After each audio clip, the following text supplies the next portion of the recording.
Hello बच्चों, कैसे हो आप सब। मैं राज सर आपका स्वागत करता हूं अपने फर्स्ट लेक्चर में। साइंस के 9th क्लास में आपका स्वागत है बेटा। ये आपका फर्स्ट लेक्चर है जिसमें हम फर्स्ट चैप्टर के बारे में पढ़ेंगे, मैटर्स इन आवर सराउंडिंग। अगर आप हिंदी मीडियम हो तो इसी टॉपिक का, इसी चैप्टर का, इसी वीडियो का आपको हिंदी वर्जन डिस्क्रिप्शन बॉक्स में मिल जाएगा लिंक, आप वहां से हिंदी वर्जन इसका देख सकते हो। तो चलिए बेटा स्टार्ट करते हैं अपना पहला चैप्टर जिसका नाम है मैटर्स इन आवर सराउंडिंग। ठीक है, तो सबसे पहला टॉपिक, सबसे फर्स्ट टॉपिक जो हम पढ़ेंगे वो है हमारा, सबसे फर्स्ट टॉपिक है आपका मैटर्स की। मैटर होता क्या है, मैटर किसे कहते हैं। आपके एग्जाम में आएगा, डेफिनेशन पूछेगा आपसे, मैटर की परिभाषा पूछेगा कि पदार्थ क्या होता है, what is a matter, define the matter. इस टाइप का कोई भी क्वेश्चन आपके एग्जाम में आ जाए इसमें मैटर की डेफिनेशन पूछे, तो देखो मैटर आपको डेफिनेशन लिखना क्या है। एनीथिंग दैट ऑक्यूपाइज स्पेस, इस बात को ध्यान दो, कोई भी चीज जो स्पेस को ऑक्यूपाई करता है एंड हैज मास, और जिसके अंदर मास होता है। देखो दो क्वालिटी मैटर के अंदर बेटा, दो क्वालिटी होती है।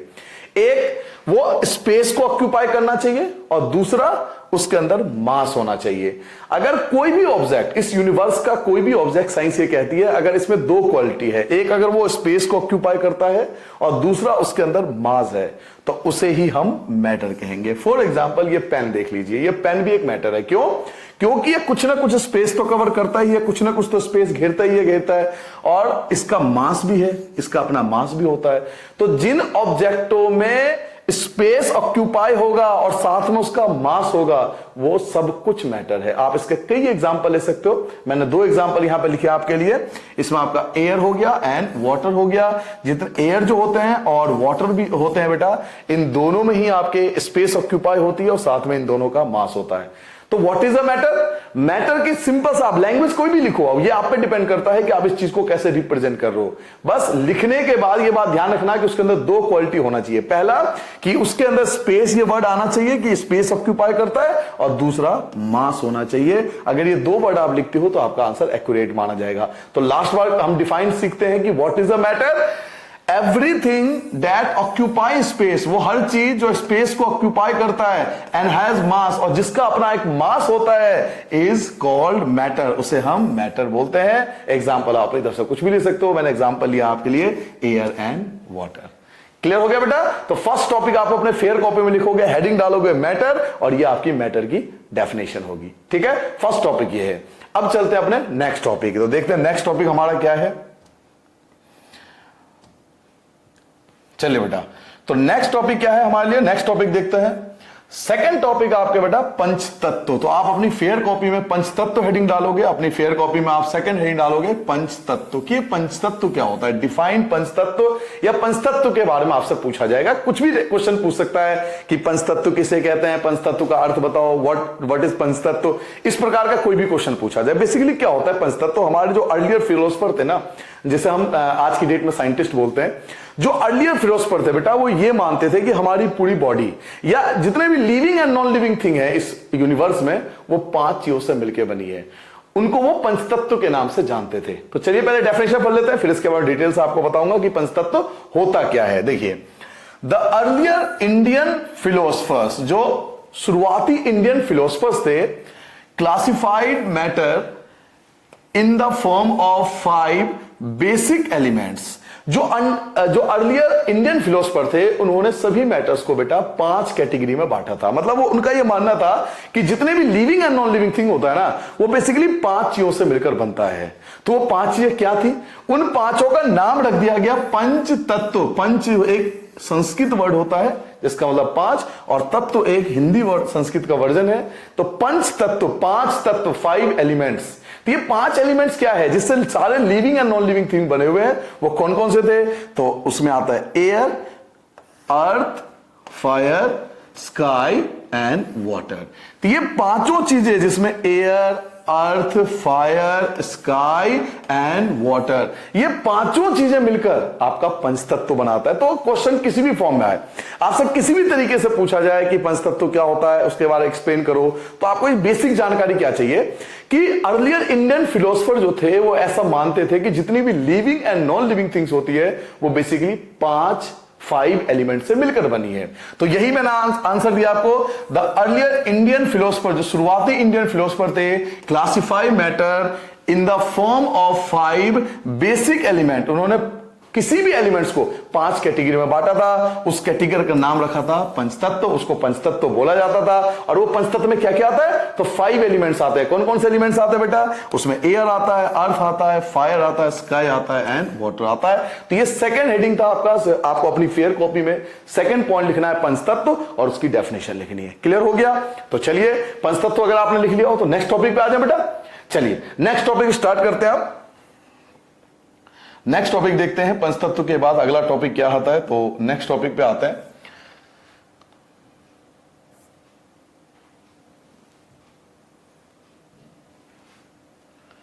चलो बेटा नेक्स्ट टॉपिक देखो, नेक्स्ट टॉपिक आपका फिजिकल नेचर ऑफ मैटर।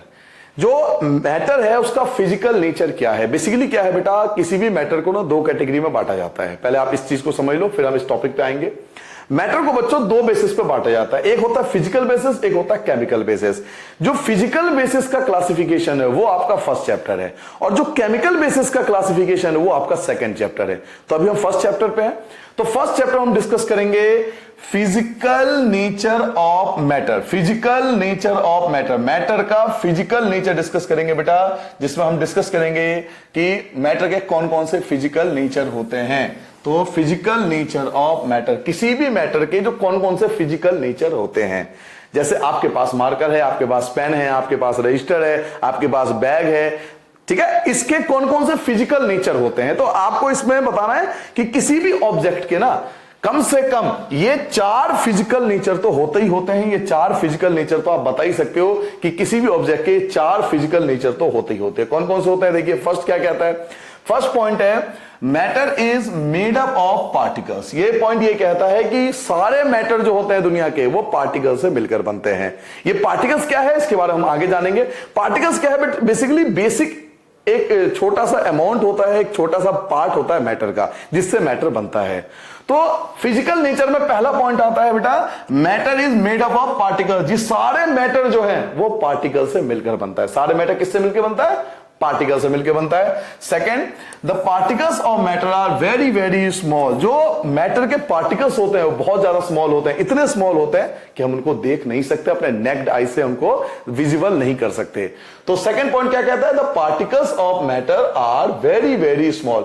जो पार्टिकल्स ऑफ मैटर होते हैं वो बहुत ज्यादा छोटे होते हैं। पहला पॉइंट आपने क्या पढ़ा कि सारे मैटर जो होते हैं, सारे मैटर, सभी मैटर जो होते हैं वो पार्टिकल से ही मिलकर बनता है। सेकंड पॉइंट आपने पढ़ा जो ये पार्टिकल्स जो होते हैं वो बहुत छोटे होते हैं, इनका साइज बहुत छोटा होता है। थर्ड पॉइंट क्या कहता है आपसे, थर्ड पॉइंट आपसे कहता है particles of matter are continuously moving. जो पार्टिकल्स होते हैं वो कंटिन्यूअसली मूव करते हैं। किसी भी मैटर में पार्टिकल जो होते हैं बेटा वो कंटिन्यूअसली मूव करते हैं। मतलब जो एयर जो हो गया या लिक्विड हो गया या सॉलिड हो गया, उसके जो पार्टिकल्स होंगे वो कंटिन्यूअसली मूवमेंट होती है उनके बीच। क्यों मूवमेंट होती है, क्योंकि सभी पार्टिकल्स के अंदर काइनेटिक एनर्जी पाया जाता है। सभी आपने पढ़ा particles of matter are continuously moving, कि सारे पार्टिकल्स ऑफ मैटर, जो मैटर के पार्टिकल्स होते हैं वो कंटिन्यूअसली मूव करते हैं। आपसे पूछा जाएगा क्यों मूव करता है, तो आप आंसर दोगे दे पॉसेस काइनेटिक एनर्जी। जो एयर्स के पार्टिकल्स होते हैं, सॉलिड के पार्टिकल्स होते हैं, लिक्विड के पार्टिकल्स होते हैं, वो कंटिन्यूअसली मूव करते हैं। क्यों मूव करते हैं, क्योंकि सभी पार्टिकल्स के अंदर काइनेटिक एनर्जी पाया जाता है, और ये काइनेटिक एनर्जी रिस्पॉन्सिबल होता है किसी भी ऑब्जेक्ट के मूवमेंट का। तो 3 चीज आपको समझ लो, कोई भी मैटर पार्टिकल से मिलकर बना है। फर्स्ट पॉइंट क्या था कि सारे मैटर पार्टिकल से मिलकर बना है। सेकंड पॉइंट ये कहता है कि पार्टिकल जो होते हैं वेरी स्मॉल होते हैं। और थर्ड पॉइंट क्या कहता है, जो पार्टिकल्स होते हैं वो कंटिन्यूअसली मूविंग होते हैं। क्यों मूविंग होते हैं, क्योंकि उनके अंदर काइनेटिक एनर्जी पाई जाती है, इसलिए वो कंटिन्यूअसली मूविंग होते हैं। ठीक है, फोर्थ पॉइंट क्या कहता है आपसे, फोर्थ पॉइंट आपसे कहता है बेटा particles of matter have force acting between them. जो पार्टिकल जिससे सारे मैटर मिलकर बने उनके बीच एक फोर्स होता है, फोर्स ऑफ अट्रैक्शन बोलते हैं इसको। पार्टिकल्स के बीच फोर्स ऑफ अट्रैक्शन होता है। फॉर एग्जांपल मान लीजिए सॉलिड, देखिए सॉलिड है, इसके जो पार्टिकल्स होते हैं बहुत पास पास होते हैं, क्लोजली पैक्ड होते हैं। ये सॉलिड के पार्टिकल्स हैं जो बिल्कुल क्लोजली पैक्ड होते हैं। वहीं अगर लिक्विड की बात करें तो जो पार्टिकल्स होते हैं वो थोड़े से दूर दूर होते हैं, और अगर गैस की बात करें तो इसके जो पार्टिकल्स होते हैं वो बहुत ज्यादा दूर होते हैं। तो ये 4 पॉइंट आपसे ये कहता है कि सारे मैटर जो होते हैं वो बेसिकली पार्टिकल से मिलकर बनते हैं। ये पार्टिकल्स बहुत स्मॉल होते हैं। ठीक है, बेसिकली 4 पॉइंट्स आपको लाइन से याद करना है। आपसे पूछा जाएगा फिजिकल नेचर ऑफ मैटर, तो पहला पॉइंट क्या बताओगे कि सभी पार्टिकल से मिलकर बने, सभी मैटर पार्टिकल से मिलकर बने हैं। ये पार्टिकल जो होते हैं बहुत ज्यादा स्मॉल होते हैं, इनको हम नेक्स्ट से नहीं देख सकते। ये पार्टिकल्स भी कंटिन्यूसली मूविंग होते हैं पार्टिकल्स, क्योंकि इनके अंदर काइनेटिक एनर्जी पाई जाती है। और फोर्थ आपने पढ़ा कि इन पार्टिकल्स के बीच एक फोर्स ऑफ अट्रैक्शन होता है, ये पार्टिकल्स एक दूसरे पर फोर्स लगाते हैं क्योंकि इनके बीच फोर्स ऑफ अट्रैक्शन पाई जाती है। ठीक है बेटा, तो चलिए अब आते हैं नेक्स्ट टॉपिक पे।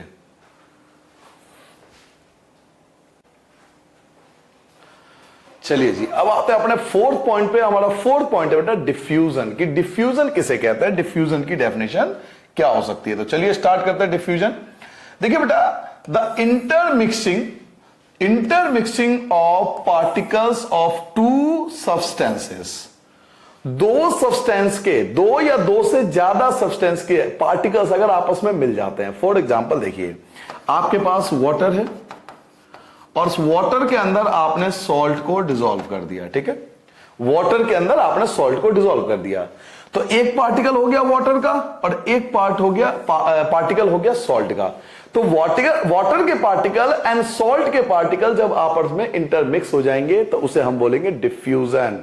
तो क्या लिखा आपने, पढ़ो, the intermixing of particles of to substances, कि दो सब्सटेंसेस के पार्टिकल्स का इंटरमिक्स होना, दो प्रकार के सब्सटेंसेस के पार्टिकल्स का मिक्स होना डिफ्यूजन कहलाता है। आप और भी एग्जांपल ले सकते हो, जैसे आपने वाटर ले लिया और प्लस में आप शुगर ले सकते हो एग्जांपल।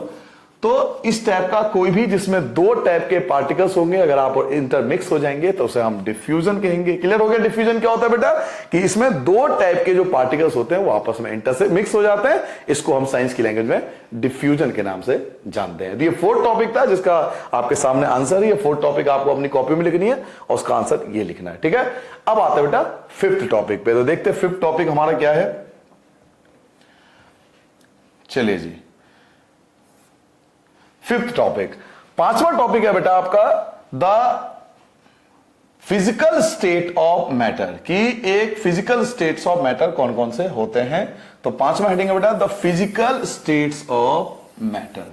मैटर के फिजिकल स्टेट्स कौन कौन से, मैंने आपको पहले बता दिया कि ये चैप्टर जो है वो बेसिकली फिजिकल स्टेट के बारे में, फिजिकल प्रॉपर्टी के बारे में, केमिकल प्रॉपर्टी नेक्स्ट चैप्टर 2 है आपके सिलेबस के अंदर।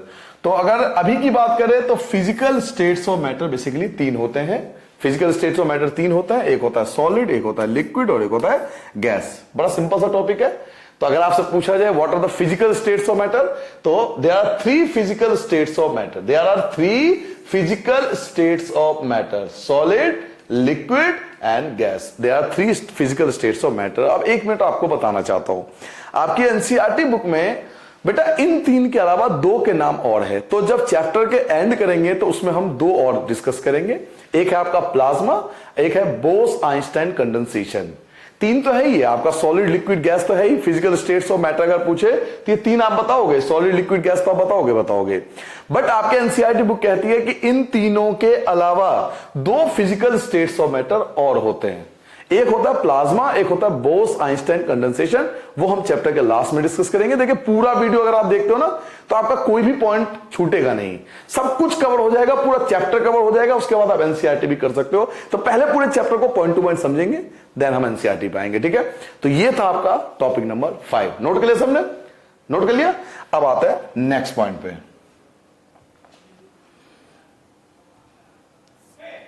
चलिए जी, 6 पॉइंट क्या है हमारा, कंपैरिजन। आपको कंपैरिजन करना है, किनके बीच कंपैरिजन करना है जी, आपको कंपैरिजन बेटा कंपैरिजन करना है सॉलिड, लिक्विड और गैस में। Comparison between solid, liquid and gases. जो आपने अभी भी पढ़ा था 3 स्टेट्स ऑफ मैटर, एक था सॉलिड, एक था लिक्विड, एक था गैस, इनके बीच आपको कंपैरिजन करना है। यूजुअली पेपर में देखा गया क्या होता है कि सॉलिड, लिक्विड और गैस के ना एक टेबल सी बनानी पड़ती है, तीनों के बीच कंपैरिजन करना पड़ता है कि किसकी क्या खासियत होती है, किसके क्या फीचर्स होते हैं। अब जरूरी कि आपके एग्जाम में तीनों आए, अगर कोई एक सिंगल आए, केवल सॉलिड के बारे में आए तो सॉलिड के आप लिख सकते हो सारे फीचर्स, लिक्विड का आया तो केवल लिक्विड के बारे में लिख सकते हो, और ऐसे गैसेस के बारे में पूछे तो गैसेस के बारे में आप सारी प्रॉपर्टी लिख सकते हो। तो कौन कौन सी प्रॉपर्टी है, तो चलिए डिस्कस करते हैं एक टेबल के फॉर्म में, जिसमें हम सॉलिड की प्रॉपर्टी, लिक्विड की प्रॉपर्टी और गैस की प्रॉपर्टी भी कवर हो जाएगी और साथ में इनके बीच कंपैरिजन भी हो जाएगा। तो चलते हैं, हमारा नेक्स्ट टॉपिक वही है कि इनके बीच कंपैरिजन कैसे किया जाए। तो आ जाओ बेटा नेक्स्ट टॉपिक पे आते हैं।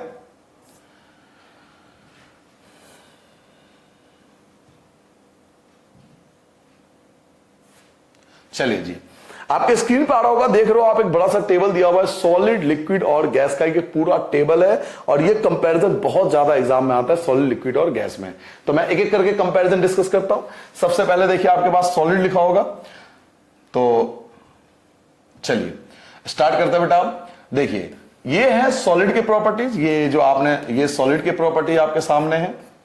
ऐसे ही ये लिक्विड की प्रॉपर्टीज है और ये गैसेस की प्रॉपर्टी है। तो एक तो आपका इन सबकी पर्सनल प्रॉपर्टीज भी क्लियर हो जाएगी कि केवल अगर एग्जाम में है सॉलिड की प्रॉपर्टीज तो आप सॉलिड की प्रॉपर्टी लिख दो, अगर एग्जाम में है लिक्विड की प्रॉपर्टीज तो आप केवल लिक्विड की प्रॉपर्टीज लिख दो, और अगर एग्जाम में गैसेस की प्रॉपर्टीज तो आप केवल गैसेस की प्रॉपर्टी लिख दो। बट अगर एग्जाम में कंपेरिजन पूछे तो फिर आपको पूरा टेबल बनाना पड़ेगा। तो चलिए वन बाय वन डिस्कस करते हैं। सबसे पहले रिगिड। रिगिड का सिंपल मतलब है हार्डनेस, कठोर।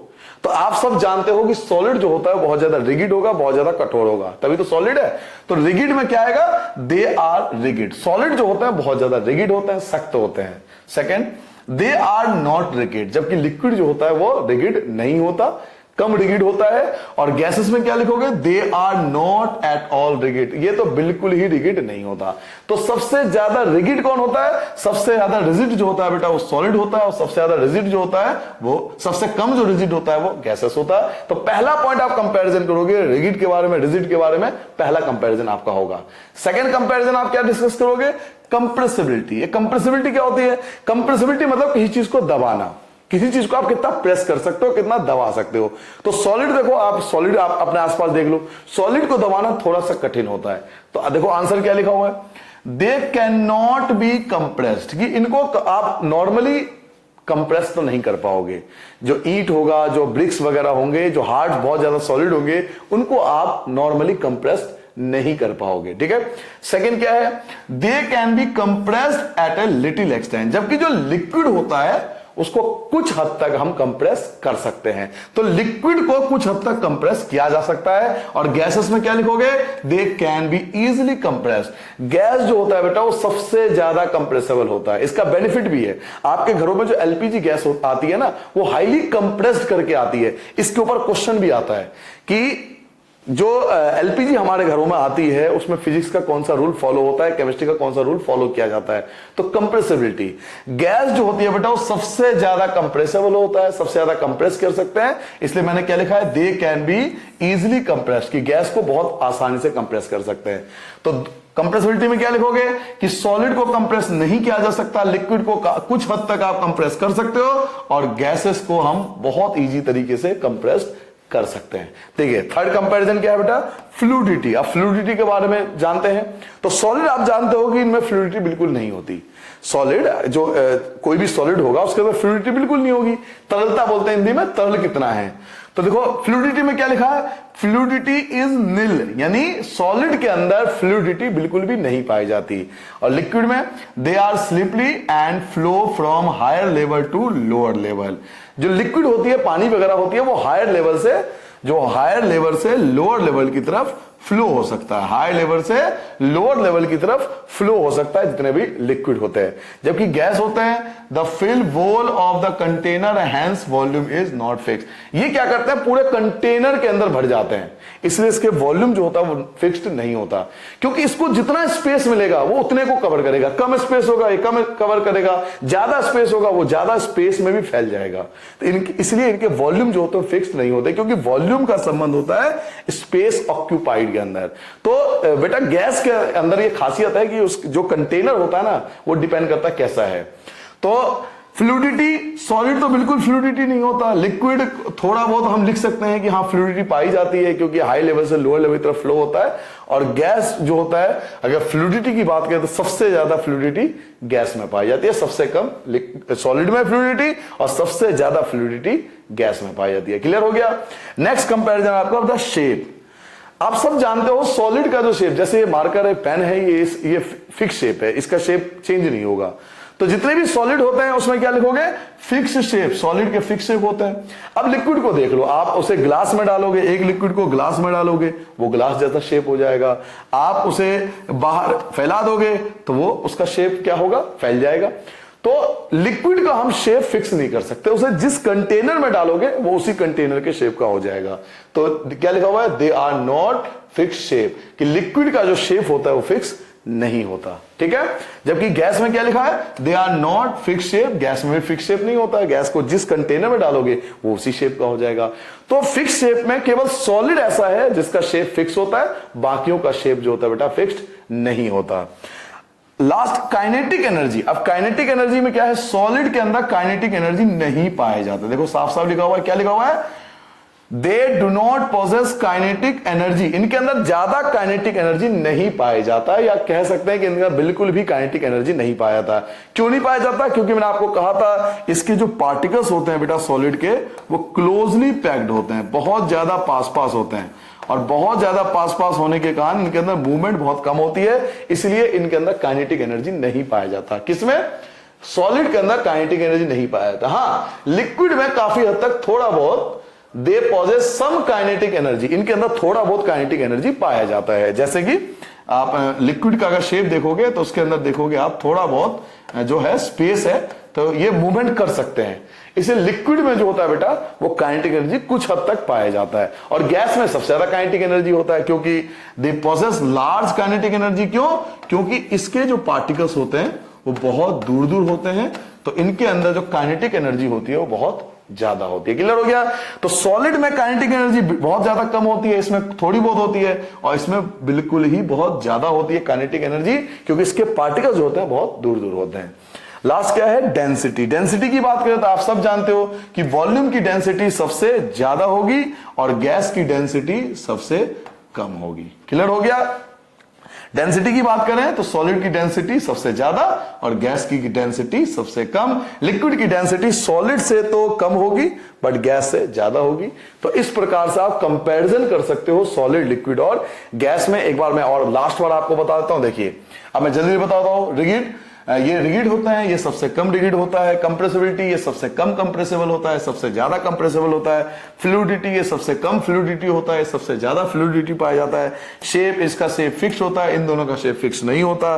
काइनेटिक एनर्जी, इसमें काइनेटिक एनर्जी नहीं पाई जाती, इन दोनों में काइनेटिक एनर्जी पाई जाती है। डेंसिटी, इसकी डेंसिटी सबसे ज्यादा होगी, इसकी डेंसिटी सबसे कम होगी। इसके अलावा अगर आप चाहो तो और भी पॉइंट्स इसमें ऐड कर सकते हो कि स्पेस बिटवीन पार्टिकल्स।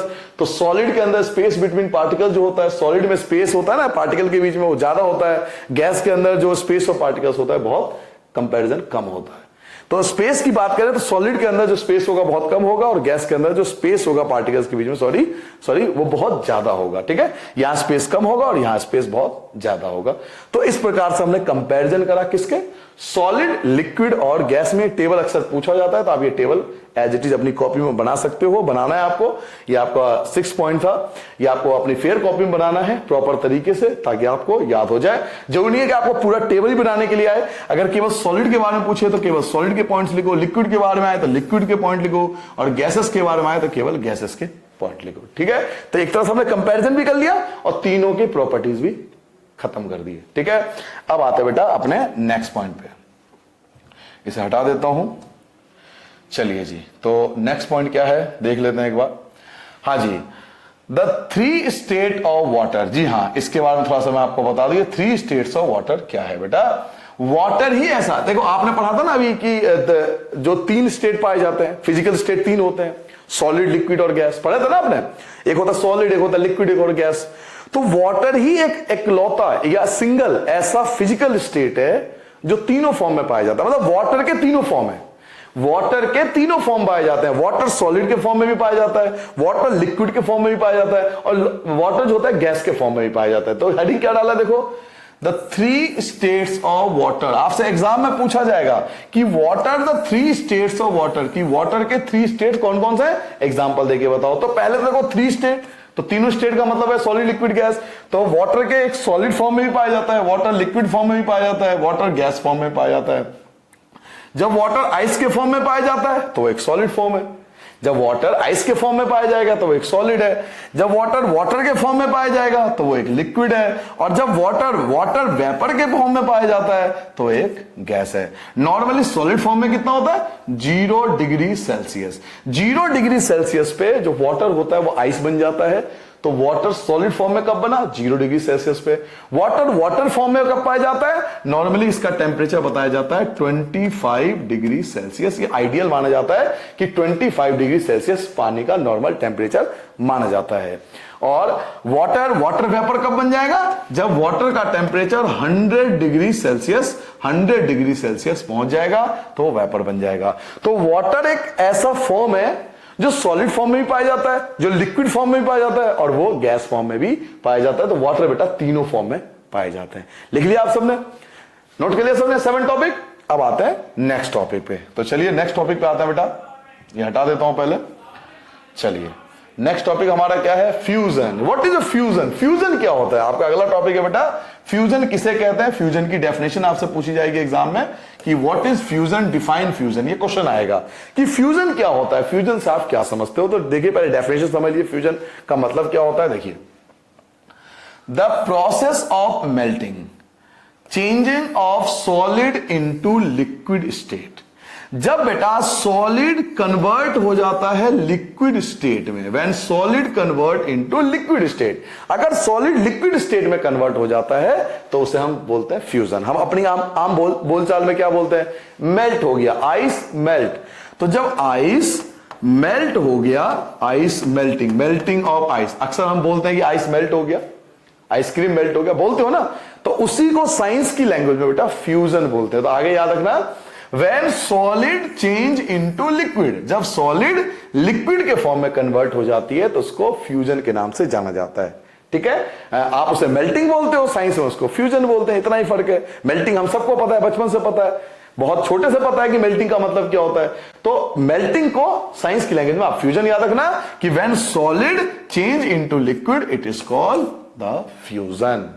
क्लियर हो गया? तो इसलिए इसकी डेफिनेशन क्या है? The process of melting, that is change of solid into liquid state, is known as fusion. कि जब सॉलिड स्टेट लिक्विड स्टेट में कन्वर्ट हो जाएगा तो उसे हम फ्यूजन के नाम से जानते हैं। ठीक है, अब आते हैं अपने नेक्स्ट टॉपिक पर। फ्यूजन के बाद आगे चलते हैं बेटा। 8 टॉपिक हो गए, अपनी फेयर कॉपी में नोट करते रहना। मैंने आपसे कहा था ना, सारे पॉइंट पहले आप एक जगह नोट कर लो, फिर देखो कमाल। नेक्स्ट पॉइंट क्या है? Topic number 9। टॉपिक नंबर 9 है बेटा हमारा, टॉपिक नंबर 9 है लेटेंट हीट ऑफ फ्यूजन। कि लेटेंट हीट ऑफ फ्यूजन क्या होती है? लेटेंट हीट आपसे पूछा जाएगा, define the latent heat of fusion, give the meaning of latent heat of fusion, what do you understand by latent heat of fusion. तो latent heat of fusion होता क्या है? ठीक है, पहले समझो आराम से। The amount of heat energy required, वो हीट एनर्जी, वो गर्मी जो हमें चाहिए, heat energy required to change 1 kg of solid. मान लीजिए आपके पास 1 kg सॉलिड है, ध्यान से सुनना मेरी बात। 1 kg सॉलिड को लिक्विड में कन्वर्ट करने के लिए, 1 kg सॉलिड को लिक्विड में कन्वर्ट करने के लिए हमें जितनी एनर्जी चाहिए, हीट एनर्जी चाहिए 1 kg सॉलिड को लिक्विड में कन्वर्ट होने के लिए जितनी हीट एनर्जी की आवश्यकता होती है उसे हम लेटेंट हीट ऑफ फ्यूजन बोलते हैं। तो देखिए डेफिनेशन क्या लिखा हुआ है? The amount of heat energy required to change 1 kg of solid, 1 kilo solid into liquid. 1 kilo solid को लिक्विड में कन्वर्ट होने के लिए जितनी आपको हीट टेम्परेचर चाहिए at atmospheric pressure. Atmospheric pressure हो मतलब आपने अपनी तरफ से कोई हीट ना दिया हो, एटमॉस्फेयर का जो प्रेशर है उसके अकॉर्डिंग वो मेल्ट होना चाहिए, without any changes of temperature. मैंने आपसे कहा ना, टेम्परेचर आप चेंज नहीं करोगे, जो एटमॉस्फेयर का टेम्परेचर है उस टेम्परेचर में, एटमॉस्फेयर का टेम्परेचर में, जो एटमॉस्फेयर का आसपास का टेम्परेचर है उसके अंदर 1 किलो सॉलिड को लिक्विड में कन्वर्ट होने के लिए जितनी हमें हीट एनर्जी की आवश्यकता होती है उसे हम लेटेंट हीट ऑफ फ्यूजन के नाम से जानते हैं। एक और आप और अच्छे से समझना सुन लो कि मान लीजिए आप 1 किलो सॉलिड लेके आए, 1 किलो आइस लेके आए। ठीक है, 1 किलो आप आइस लेके आए। 1 किलो आइस लाने के बाद आपने क्या करा? चलिए जी, 1 किलो आप आइस ले आए, ये 1 kg आप आइस ले आए और आपने इसे छोड़ दिया, गर्मी का मौसम है, आपने उसे रख दिया। तो धीरे धीरे तो भैया वो लिक्विड में कन्वर्ट होगा ना, धीरे धीरे सॉलिड लिक्विड में कन्वर्ट होगा ना। तो सॉलिड से लिक्विड में कन्वर्ट होने के लिए जितनी हमें हीट की आवश्यकता पड़ेगी उसे हम साइंस की लैंग्वेज में लेटेंट हीट ऑफ फ्यूजन के नाम से जानते हैं। तो अगर एग्जाम में लेटेंट हीट ऑफ फ्यूजन आपसे पूछा जाए तो आप आंसर ये लिखोगे बेटा। तरीके से लिखना, बहुत अच्छे से लिखना, तरीके से रिप्रेजेंट करना, ये बिल्कुल एक्यूरेट आंसर है जो आपको लिखना चाहिए एग्जाम के अंदर। तो लास्ट में होता तो लेटेंट हीट ऑफ फ्यूजन क्या होती है? 1 kg सॉलिड को लिक्विड में कन्वर्ट करने के लिए जितनी हीट चाहिए उसे लेटेंट हीट ऑफ फ्यूजन बोलते हैं। ठीक है, चलिए अब लेटेंट हीट ऑफ फ्यूजन आपने सीख लिया।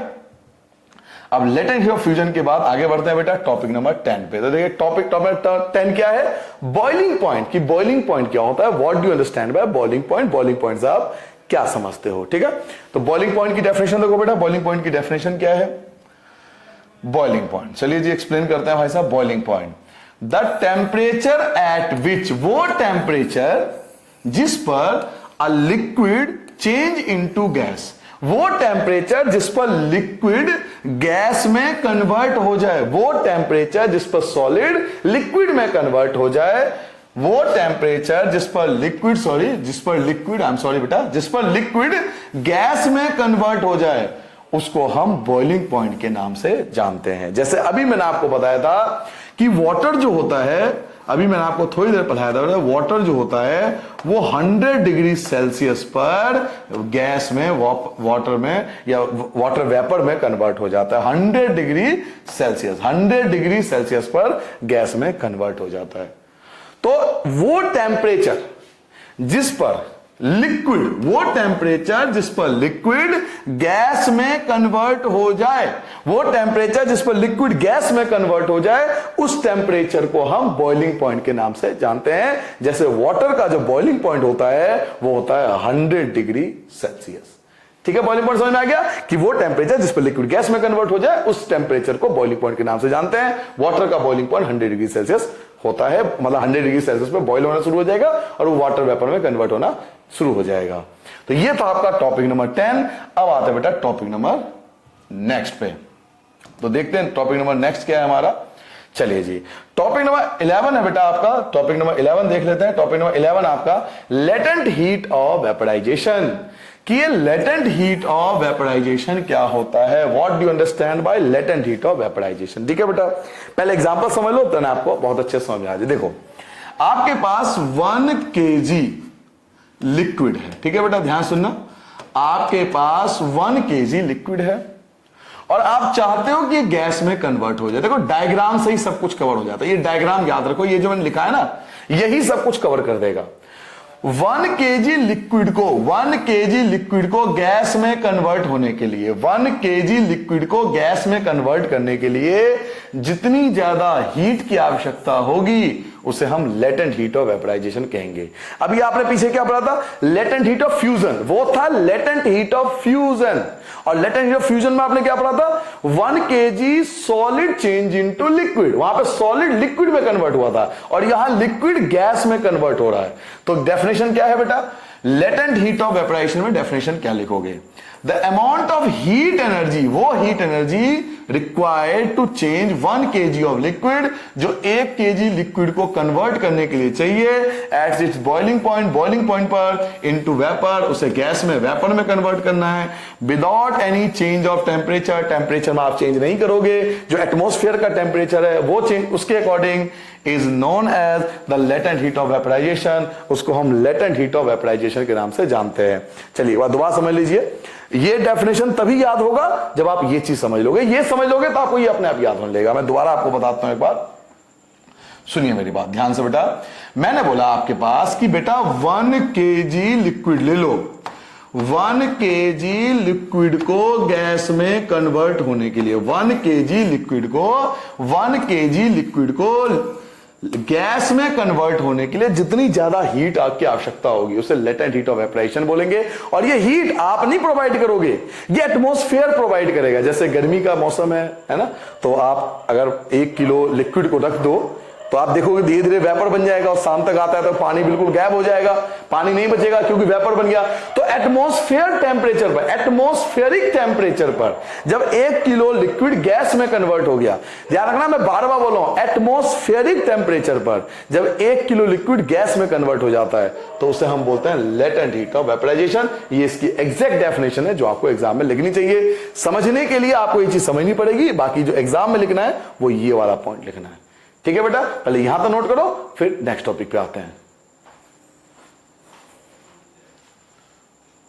हाँ जी बेटा, तो आते हैं अपने पॉइंट नंबर 12 पे। 12 हेडिंग आपको कॉपी में लिखनी है केल्विन। आपको हेडिंग डालना है बेटा केल्विन। केल्विन क्या होता है बेटा? केल्विन ऐसा यूनिट होता है टेम्परेचर का। देखिए अलग अलग कंट्री में ना टेम्परेचर के डिफरेंट यूनिट होते हैं। जैसे आप देखोगे, आपने डिग्री सेल्सियस सुना होगा, आपने फ़ारेनहाइट सुना होगा, तो बहुत कंफ्यूजन होते थे। कुछ देश फ़ारेनहाइट यूज करते थे, कुछ कंट्री ऐसे थे जो डिग्री सेल्सियस यूज करते थे। तो ये डिसाइड हुआ कि क्यों ना टेम्परेचर का एक स्टैंडर्ड यूनिट तय कर दिया जाए, ताकि प्रत्येक देश, प्रत्येक कंट्री उसी यूनिट को फॉलो करे। तो टेम्परेचर का जो ऐसा यूनिट डिसाइड किया वो है केल्विन, और ये भी एक साइंटिस्ट के नाम पर डिसाइड किया है। तो याद रखिए बेटा, केल्विन इज द ऐसा यूनिट ऑफ टेम्परेचर। पहली चीज आप लिख लोगे कि केल्विन जो होता है वो ऐसा यूनिट होता है टेम्परेचर का। पहली चीज आपने याद कर ली। सेकेंड, मान लो किसी क्वेश्चन में आपको डिग्री सेल्सियस दिया हुआ है, उस डिग्री सेल्सियस में आप 273 प्लस कर देना। अगर किसी क्वेश्चन में डिग्री सेल्सियस गिवन है तो उसके अंदर आप 273 ऐड कर देना, तो आपका केल्विन आ जाएगा। फॉर एग्जाम्पल मैं आपको एग्जाम्पल देता हूं, आपके बुक में भी इस टाइप के क्वेश्चन है, मैं आपको एग्जाम्पल समझाता हूं। मान लो मैं आपको क्वेश्चन देता हूं बेटा 100 डिग्री सेल्सियस, ये आपको गिवन है और आपसे कह रहा है केल्विन में कन्वर्ट करो। तो पहले फॉर्मूला लिखोगे, केल्विन का फॉर्मूला होता है डिग्री सेल्सियस प्लस 273। केल्विन निकालने के लिए हम डिग्री सेल्सियस में 273 ऐड करते हैं। तो डिग्री सेल्सियस हमारे पास 100 है, 100 में आप 273 ऐड कर दोगे, ये आ जाएगा 373। ये आपका केल्विन, आपका आंसर आ गया। क्लियर हो गया? तो अगर किसी क्वेश्चन में आपको डिग्री सेल्सियस दिया है तो आपको 273 उसमें ऐड करना है। तो केल्विन में अगर 273, डिग्री सेल्सियस में अगर 273 को ऐड कर देते हैं तो इट कन्वर्ट इनटू केल्विन, ये केल्विन में कन्वर्ट हो जाता है। चलिए एक और एग्जांपल समझाने की कोशिश करता हूं, शायद एक और एग्जांपल ले तो और अच्छे से आपको क्लियर हो जाएगा। देखिए बेटा, एक और एग्जांपल ले लेते हैं। मैं दूसरा एग्जांपल ले रहा हूं, इसका सेकंड एग्जांपल आपके लिए ले रहा हूं। मान लो अब आपको दिया हुआ है 150 डिग्री सेल्सियस, ये गिवन है और आपको केल्विन में कन्वर्ट करना है। तो पहले केल्विन का फॉर्मूला लिखोगे। केल्विन का फॉर्मूला होता है डिग्री सेल्सियस प्लस 273। केल्विन का फॉर्मूला लगा दोगे कि डिग्री सेल्सियस प्लस 273। ये चीज याद कर लीजिए कि केल्विन को फाइंड करने के लिए हम डिग्री सेल्सियस में 273 ऐड कर देते हैं। तो डिग्री सेल्सियस हमारे पास कितना है? 150 है। 150 में आप 273 को ऐड कर दो तो 0 और 3 आपका 3 आ जाएगा, 7 5 आपका 12, 1 बच गया और ये आ गया 2 और 3 और 4। तो 423 केल्विन जो होगा वो आपका रिक्वायर्ड आंसर आ जाएगा। तो इस तरह से कोई भी क्वेश्चन अगर आपको डिग्री सेल्सियस गिवन है और आपको केल्विन में कन्वर्ट करना है तो आपको फॉर्मूला याद रखना है, ये वाला फॉर्मूला आपको याद रखना है। कब? अगर आपको आंसर केल्विन में फाइंड करना है तो डिग्री सेल्सियस में 273 आप ऐड कर दोगे। ठीक है, क्लियर हो गया? अब आता है नेक्स्ट एग्जांपल पे। अगर सर जी डिग्री सेल्सियस में कन्वर्ट, क्योंकि आपके एनसीईआरटी बुक में कुछ क्वेश्चन ऐसे दिए हुए हैं कि केल्विन में, कुछ को केल्विन में फाइंड करना है और कुछ को डिग्री सेल्सियस में फाइंड करना है। अब मान लीजिए कि आपको डिग्री सेल्सियस में कोई आंसर फाइंड करना है, आपको केल्विन गिवन है और आपको डिग्री सेल्सियस में आंसर फाइंड करना है। तो बेटा केल्विन में से 273 माइनस कर देंगे, केल्विन में से 273 माइनस कर देंगे तो आपका डिग्री सेल्सियस आंसर आ जाएगा। चलिए मैं आपको इसका एग्जांपल लेके दिखाता हूं, पहले ये हटा देता हूं आपके लिए। आइए मान लीजिए बेटा कि मुझे क्वेश्चन में अब दिया हुआ है 300 केल्विन, 300 केल्विन गिवन है और हमें इसको कन्वर्ट करना है डिग्री सेल्सियस में। तो डिग्री सेल्सियस का आपको फॉर्मूला पता होना चाहिए कि डिग्री सेल्सियस का फॉर्मूला होता है बेटा केल्विन माइनस 273।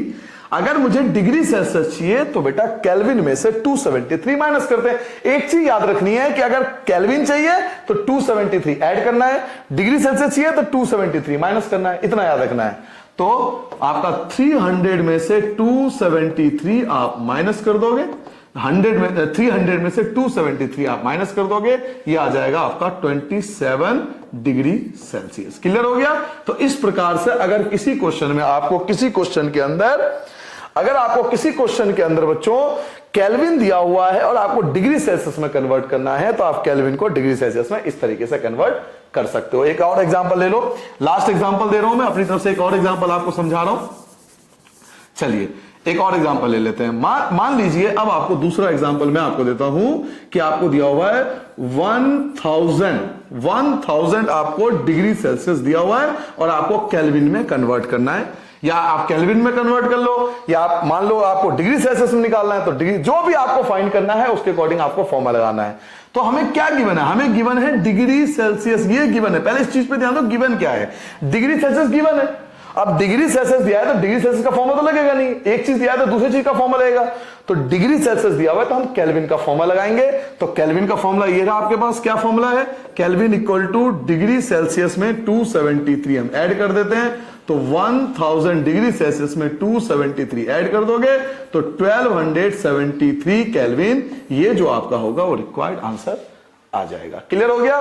तो बस लास्ट बार ये चीज समझाना चाहूंगा मैं, केल्विन के लिए 273 ऐड होता है और डिग्री सेल्सियस के लिए 273 माइनस होता है। जितने भी मैंने एग्जांपल किए ये भी नोट कर लेना, क्योंकि आपके एनसीईआरटी बुक में इस टाइप के क्वेश्चन गिवन है। ठीक है बेटा, तो चलिए नेक्स्ट टॉपिक पे आते हैं। पहले इन सबको हटा देता हूं मैं।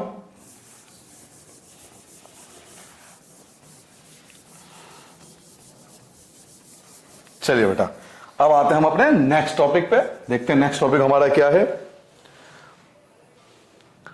जी हां, नेक्स्ट टॉपिक आपका बेटा सब्लिमेशन। ये सब्लिमेशन क्या होता है, व्हाट इज सब्लिमेशन, आपसे एग्जाम में पूछा जाएगा कि सब्लिमेशन बताओ, व्हाट इज सब्लिमेशन, सब्लिमेशन किसे कहते हैं, सब्लिमेशन का मीनिंग आपसे पूछा जाएगा। देखिए बेटा, सब्लिमेशन होता क्या है, सब्लिमेशन किसे कहते हैं, तो आप पहले हेडिंग डाल लेना सब्लिमेशन, ये हेडिंग आप डाल लेना सब्लिमेशन। अब सब्लिमेशन का मतलब देखो, मैं आपको एग्जांपल समझाने की कोशिश करता हूं। आपके घर में कपूर होगा, कैम्फर देखे होंगे आपने, कपूर देखा होगा। क्या करते हो, जैसे ही हम कपूर को बर्न करते हैं, कपूर जो होता है एक सॉलिड फॉर्म में पाया जाता है। जैसे ही हम उसे बर्न करते हैं वो क्या होता है, एकदम से गैस में कन्वर्ट हो जाता है। तो सॉलिड डायरेक्ट कन्वर्ट हो गया गैस में। तो when solid convert into gas, When solid convert into gas, जब सॉलिड गैस में कन्वर्ट हो जाए तो उस प्रोसेस को सब्लिमेशन के नाम से जाना जाता है। और इसका अपोजिट भी बोल सकते हो कि when gas convert into solid, या तो सॉलिड कन्वर्ट हो जाए गैस में या गैस कन्वर्ट हो जाए सॉलिड में, इस दोनों ही प्रोसेस को सब्लिमेशन के नाम से जाना जाता है। तो देखिए डेफिनेशन क्या लिखा हुआ है, changes of state directly from solid to gas, यानी सॉलिड से, आपके पास सॉलिड था, सॉलिड से गैस में कन्वर्ट हो गया, और वाइस वर्सा। ये वाइस वर्सा क्या होता है, वाइस वर्सा मतलब इसका अपोजिट, लिखने का एक तरीका होता है शॉर्ट में, वाइस वर्सा का मतलब इसका अपोजिट। इसमें कह रहा है अगर सॉलिड गैस में कन्वर्ट हो जाए, तो वाइस वर्सा का मतलब होता है अगर गैस सॉलिड में भी कन्वर्ट हो जाता है, तो इन दोनों प्रोसेस को ही इज कॉल्ड सब्लिमेशन। इन दोनों प्रोसेस को ही हम सब्लिमेशन कहते हैं। और एक एग्जांपल दे देना, और बेस्ट एग्जांपल आपका कैम्फर हो गया, बेस्ट एग्जांपल आप कैम्फर दे सकते हो। हम सबके घरों में यूज होता है और आप देखते हो कि वो सॉलिड फॉर्म में पाया जाता है और जैसे ही हम बर्न करते हैं वो गैस में कन्वर्ट हो जाता है। तो अगर एग्जाम में आपसे पूछा जाता है बेटा sublimation, what is sublimation, define sublimation, या give the process of sublimation, तो आपको यह बताना है कि when solid change into gas, this process is called sublimation. और एग्जांपल आप दे सकते हो कैम्फर। ठीक है बेटा, तो ये था सब्लिमेशन का प्रोसेस। 13 टॉपिक हो गया। चलिए नेक्स्ट टॉपिक पे आते हैं। पहले इस टॉपिक को पूरा हटा देता हूं मैं।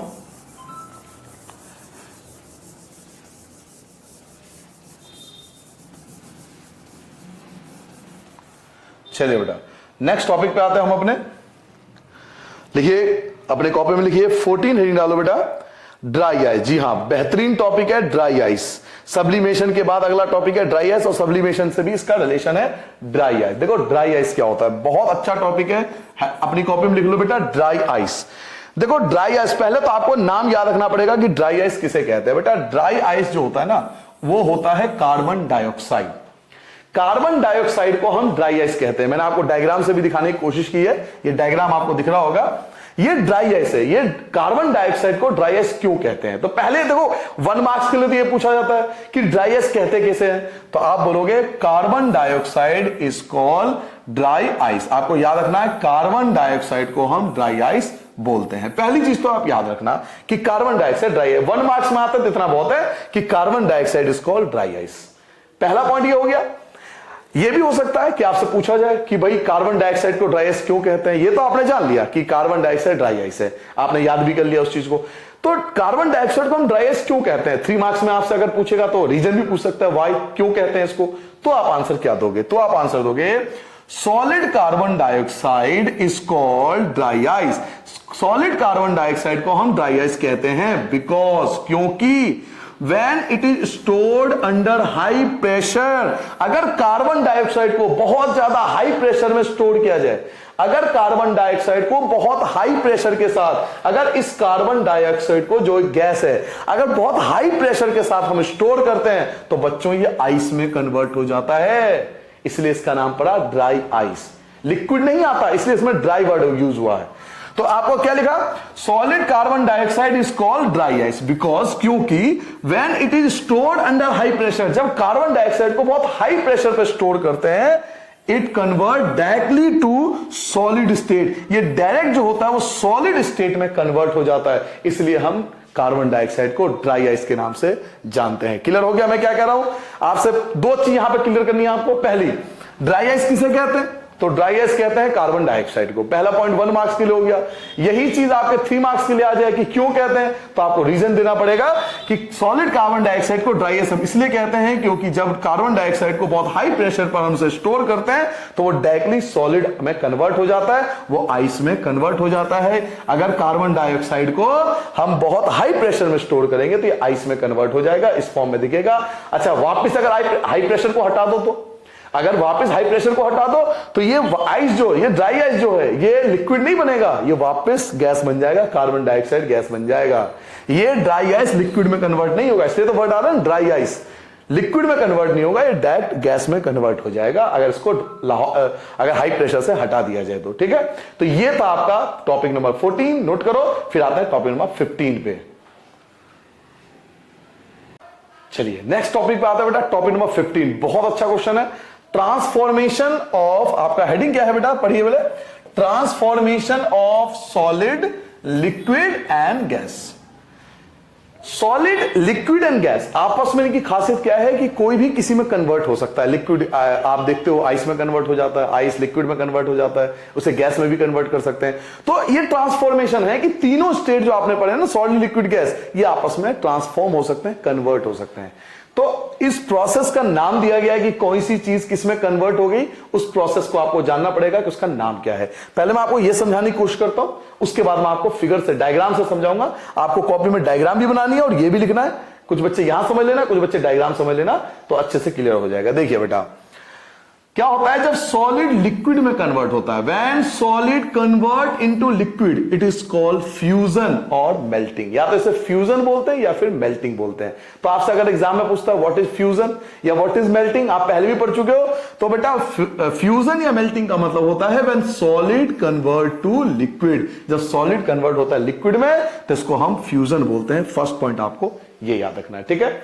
सेकेंड पॉइंट है बेटा फ्रीजिंग। ये फ्रीजिंग क्या होता है, तो when liquid convert to solid, जब लिक्विड सॉलिड में कन्वर्ट हो जाता है तो इसको फ्रीजिंग के नाम से जानते हैं। क्लियर हो गया? फ्रीजिंग क्या होता है बेटा, when liquid convert to solid. जब मान लो पानी आपके पास, आपने उसे फ्रिज में रख दिया तो बोलते हो ना फ्रीज हो गया, तो फ्रीजिंग बोलेंगे। तो उस प्रोसेस को फ्रीजिंग बोलेंगे। तो liquid convert to solid, it is called freezing. चलिए थर्ड हेडिंग डालोगा वेपराइजेशन, कि वेपराइजेशन क्या होता है या बॉइलिंग क्या होता है, वेपराइजेशन का मतलब क्या होता है। तो when liquid change into gas, when liquid change into gas, जैसा आपने पानी को बॉईल कर दिया तो वो गैस में कन्वर्ट हो जाएगा, तो उस प्रोसेस को बोलेंगे वेपराइजेशन या फिर बॉइलिंग के नाम से जानते हैं। फोर्थ हेडिंग डालोगे बेटा कंडेंसेशन। ये कंडेंसेशन क्या होता है, when gas change into liquid, जब गैस लिक्विड में कन्वर्ट हो जाता है। जैसे मान लो मम्मी पानी को बॉईल कर रही है, अब जब पानी बॉईल हो रहा है तो गैस कन्वर्ट हो रहा है, आप उसके ऊपर एक बर्तन के ऊपर ढक दो, उसे बंद कर दो, तो आप देखोगे जिससे आपने ढका था उसके बॉटम में, उसके नीचे पानी के छोटे छोटे वेपर आपको दिखाई देंगे। तो गैस जो था वो कन्वर्ट हो गया लिक्विड में। तो when gas convert into liquid, it is called condensation. Fifth आप लिखोगे बेटा सब्लिमेशन। अब सब्लिमेशन क्या होता है, अभी मैंने आपको बताया था, जस्ट टॉपिक भी आया था सब्लिमेशन का, when solid change into gas, when solid change into gas, it is called sublimation. And six heading डालोगे बेटा डिपोजिशन। ये डिपोजिशन क्या होता है, वैसे एक चीज बता दूं मैं, जो नई बुक आ रही है, जो नए बुक्स आ रहे हैं एनसीईआरटी वगैरह के, उसमें सब्लिमेशन और डिपोजिशन ये दोनों अलग अलग हैं, जबकि जो पुरानी बुक है उसमें ये भी सब्लिमेशन है और ये भी सब्लिमेशन है। मींस जब सॉलिड गैस में कन्वर्ट होता है तो भी सब्लिमेशन है, और जब गैस सॉलिड में कन्वर्ट होता है तो भी सब्लिमेशन है पुरानी किताबों में। बट जो न्यू बुक आ रही है बेटा उसमें याद रखना, when gas change into solid, when gas change into solid, जो मैंने आपसे कहा था ना गैस चेंज होता है सॉलिड में। अभी कार्बन डाइऑक्साइड का एग्जांपल लिया था, ये कार्बन डाइऑक्साइड गैस था, उसे आपने ड्राई गैस में कन्वर्ट कर दिया, तो solid convert into gas convert into solid. तो बच्चों जब गैस कन्वर्ट होता है सॉलिड में तो उसको डिपोजिशन कहते हैं। तो अगर मुझसे पूछा जाए कि उसे सब्लिमेशन बोले या डिपोजिशन, तो मैं कहूंगा कि आप इसे डिपोजिशन लिखना। तो ये 6 बातें आपको 6 पॉइंट्स याद रखने हैं जी। कौन किस में कन्वर्ट होता है एक बार देख लो। जब सॉलिड कन्वर्ट होता है लिक्विड में तो इसको फ्यूजन बोलते हैं। व्हेन लिक्विड सॉलिड में कन्वर्ट होता है इसे फ्रीजिंग बोलते हैं। When liquid convert into gas it is called vaporisation. When gas convert into liquid it is called condensation. When solid convert into gas it is called sublimation. When gas convert into solid it is called deposition. Clear हो गया? अब इस चीज को हम figure से समझने की कोशिश करते हैं कि इसका आंसर क्या होगा। देखिए एक बार फिगर से समझ लीजिए बेटा। देखिए बेटा मैंने आपके लिए फिगर बना रखा है ये। चलो पहले इसको हटा देता हूं सभी चीजों को।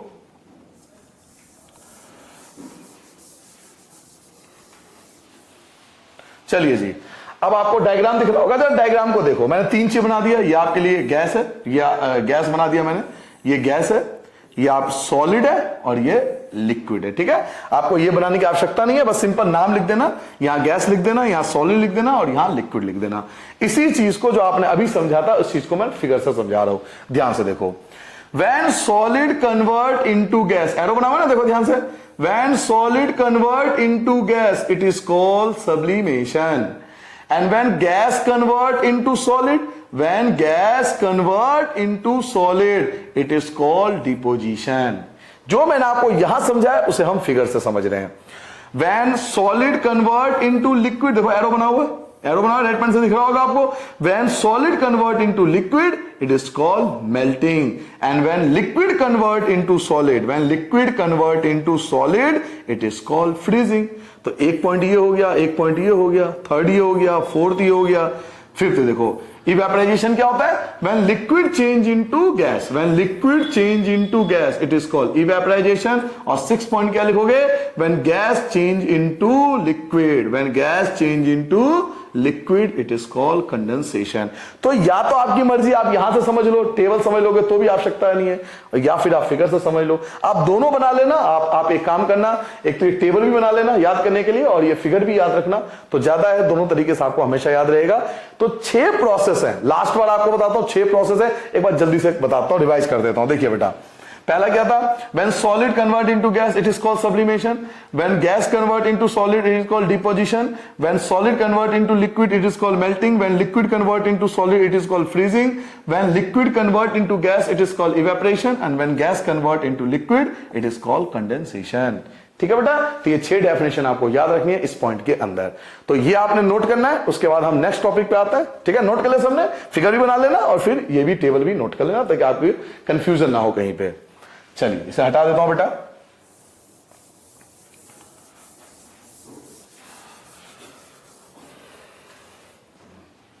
चलिए बेटा नेक्स्ट टॉपिक पे आते हैं कि नेक्स्ट टॉपिक क्या है। लिखिए, नेक्स्ट टॉपिक लिखो बेटा, पॉइंट नंबर 16, इवेपोरेशन। इवेपोरेशन क्या होता है, फिगर भी आपको दिया हुआ है समझाने के लिए ताकि आप समझ सको, फिगर से आपको समझ में आएगा।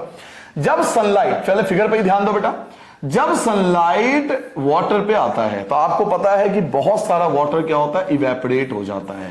जब सनलाइट वाटर पे पड़ेगा तो बहुत सारा पानी इवेपोरेट हो जाएगा। आप बोलते हो ना इवेपोरेट हो गया, तो इवेपोराइजेशन क्या है, इवेपोराइजेशन का मतलब होता है liquid convert into gas, liquid convert into gas. अब एक बॉइलिंग भी होता है, एक इवेपोरेशन भी होता है, दोनों में फर्क होता है बेटा। बॉइलिंग जो होता है ना वो एक फिक्स डिग्री सेल्सियस पे होता है, जैसे वाटर बॉईल होता है 100 डिग्री सेल्सियस पे, तो उसे बॉइलिंग कहेंगे। लेकिन अगर बॉइलिंग पॉइंट के नीचे, बॉइलिंग पॉइंट के नीचे अगर कोई चीज लिक्विड गैस में कन्वर्ट हो रही है तो उसे बोलेंगे इवेपोराइजेशन। देखिए बॉइलिंग एंड इवेपोरेशन में फर्क है। मान लीजिए मैं एक एग्जांपल दे रहा हूं, आप पानी को गैस पे बॉईल कर रहे हो, ध्यान सुनना, आप पानी को गैस पर, रसोई में एलपीजी गैस पर जलाकर उसे बॉईल कर रहे हो, धीरे धीरे वो गैस में कन्वर्ट हो जाएगा, तो आप उसे बोलोगे बॉइलिंग। वो बॉइलिंग प्रोसेस है क्योंकि वो 100 डिग्री सेल्सियस पे बॉईल हो रहा है। ठीक है, दूसरा है, आप एक बर्तन में पानी लीजिए और गर्मी के दिनों में छत पे रख दीजिए, आप देखोगे शाम होते होते या तो पानी बिल्कुल सूख जाएगा या कम हो जाएगा, तो वो इवेपोरेशन है। दोनों में ये डिफरेंस है। बॉइलिंग जो होता है वो फिक्स 1 डिग्री सेल्सियस पे होता है, जो ज्यादा होता है, और इवेपोरेशन होता है बिलो बॉइलिंग पॉइंट से कम।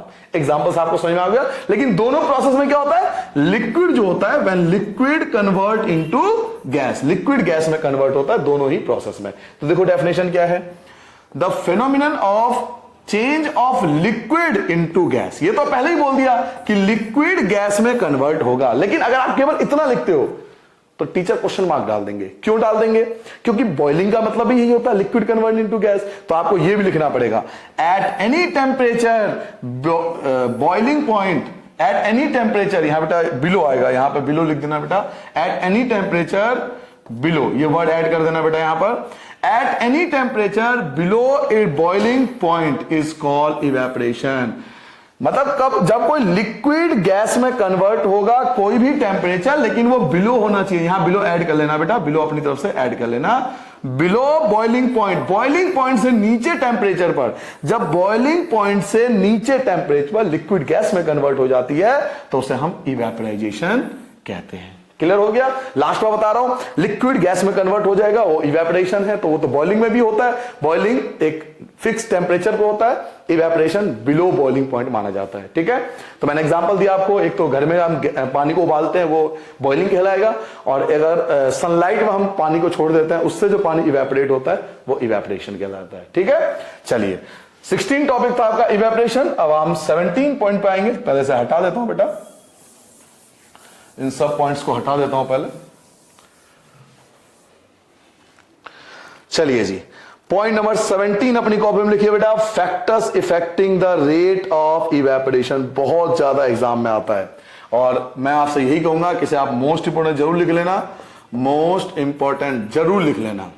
द फैक्टर्स इफेक्टिंग इवेपोरेशन, वो कौन कौन से फैक्टर हैं जो इवेपोरेशन को इफेक्ट करते हैं। पहले तो इवेपोरेशन का मतलब समझो, मैंने आपको क्या समझाया था कि लिक्विड गैस में कन्वर्ट होगा बिलो बॉइलिंग पॉइंट।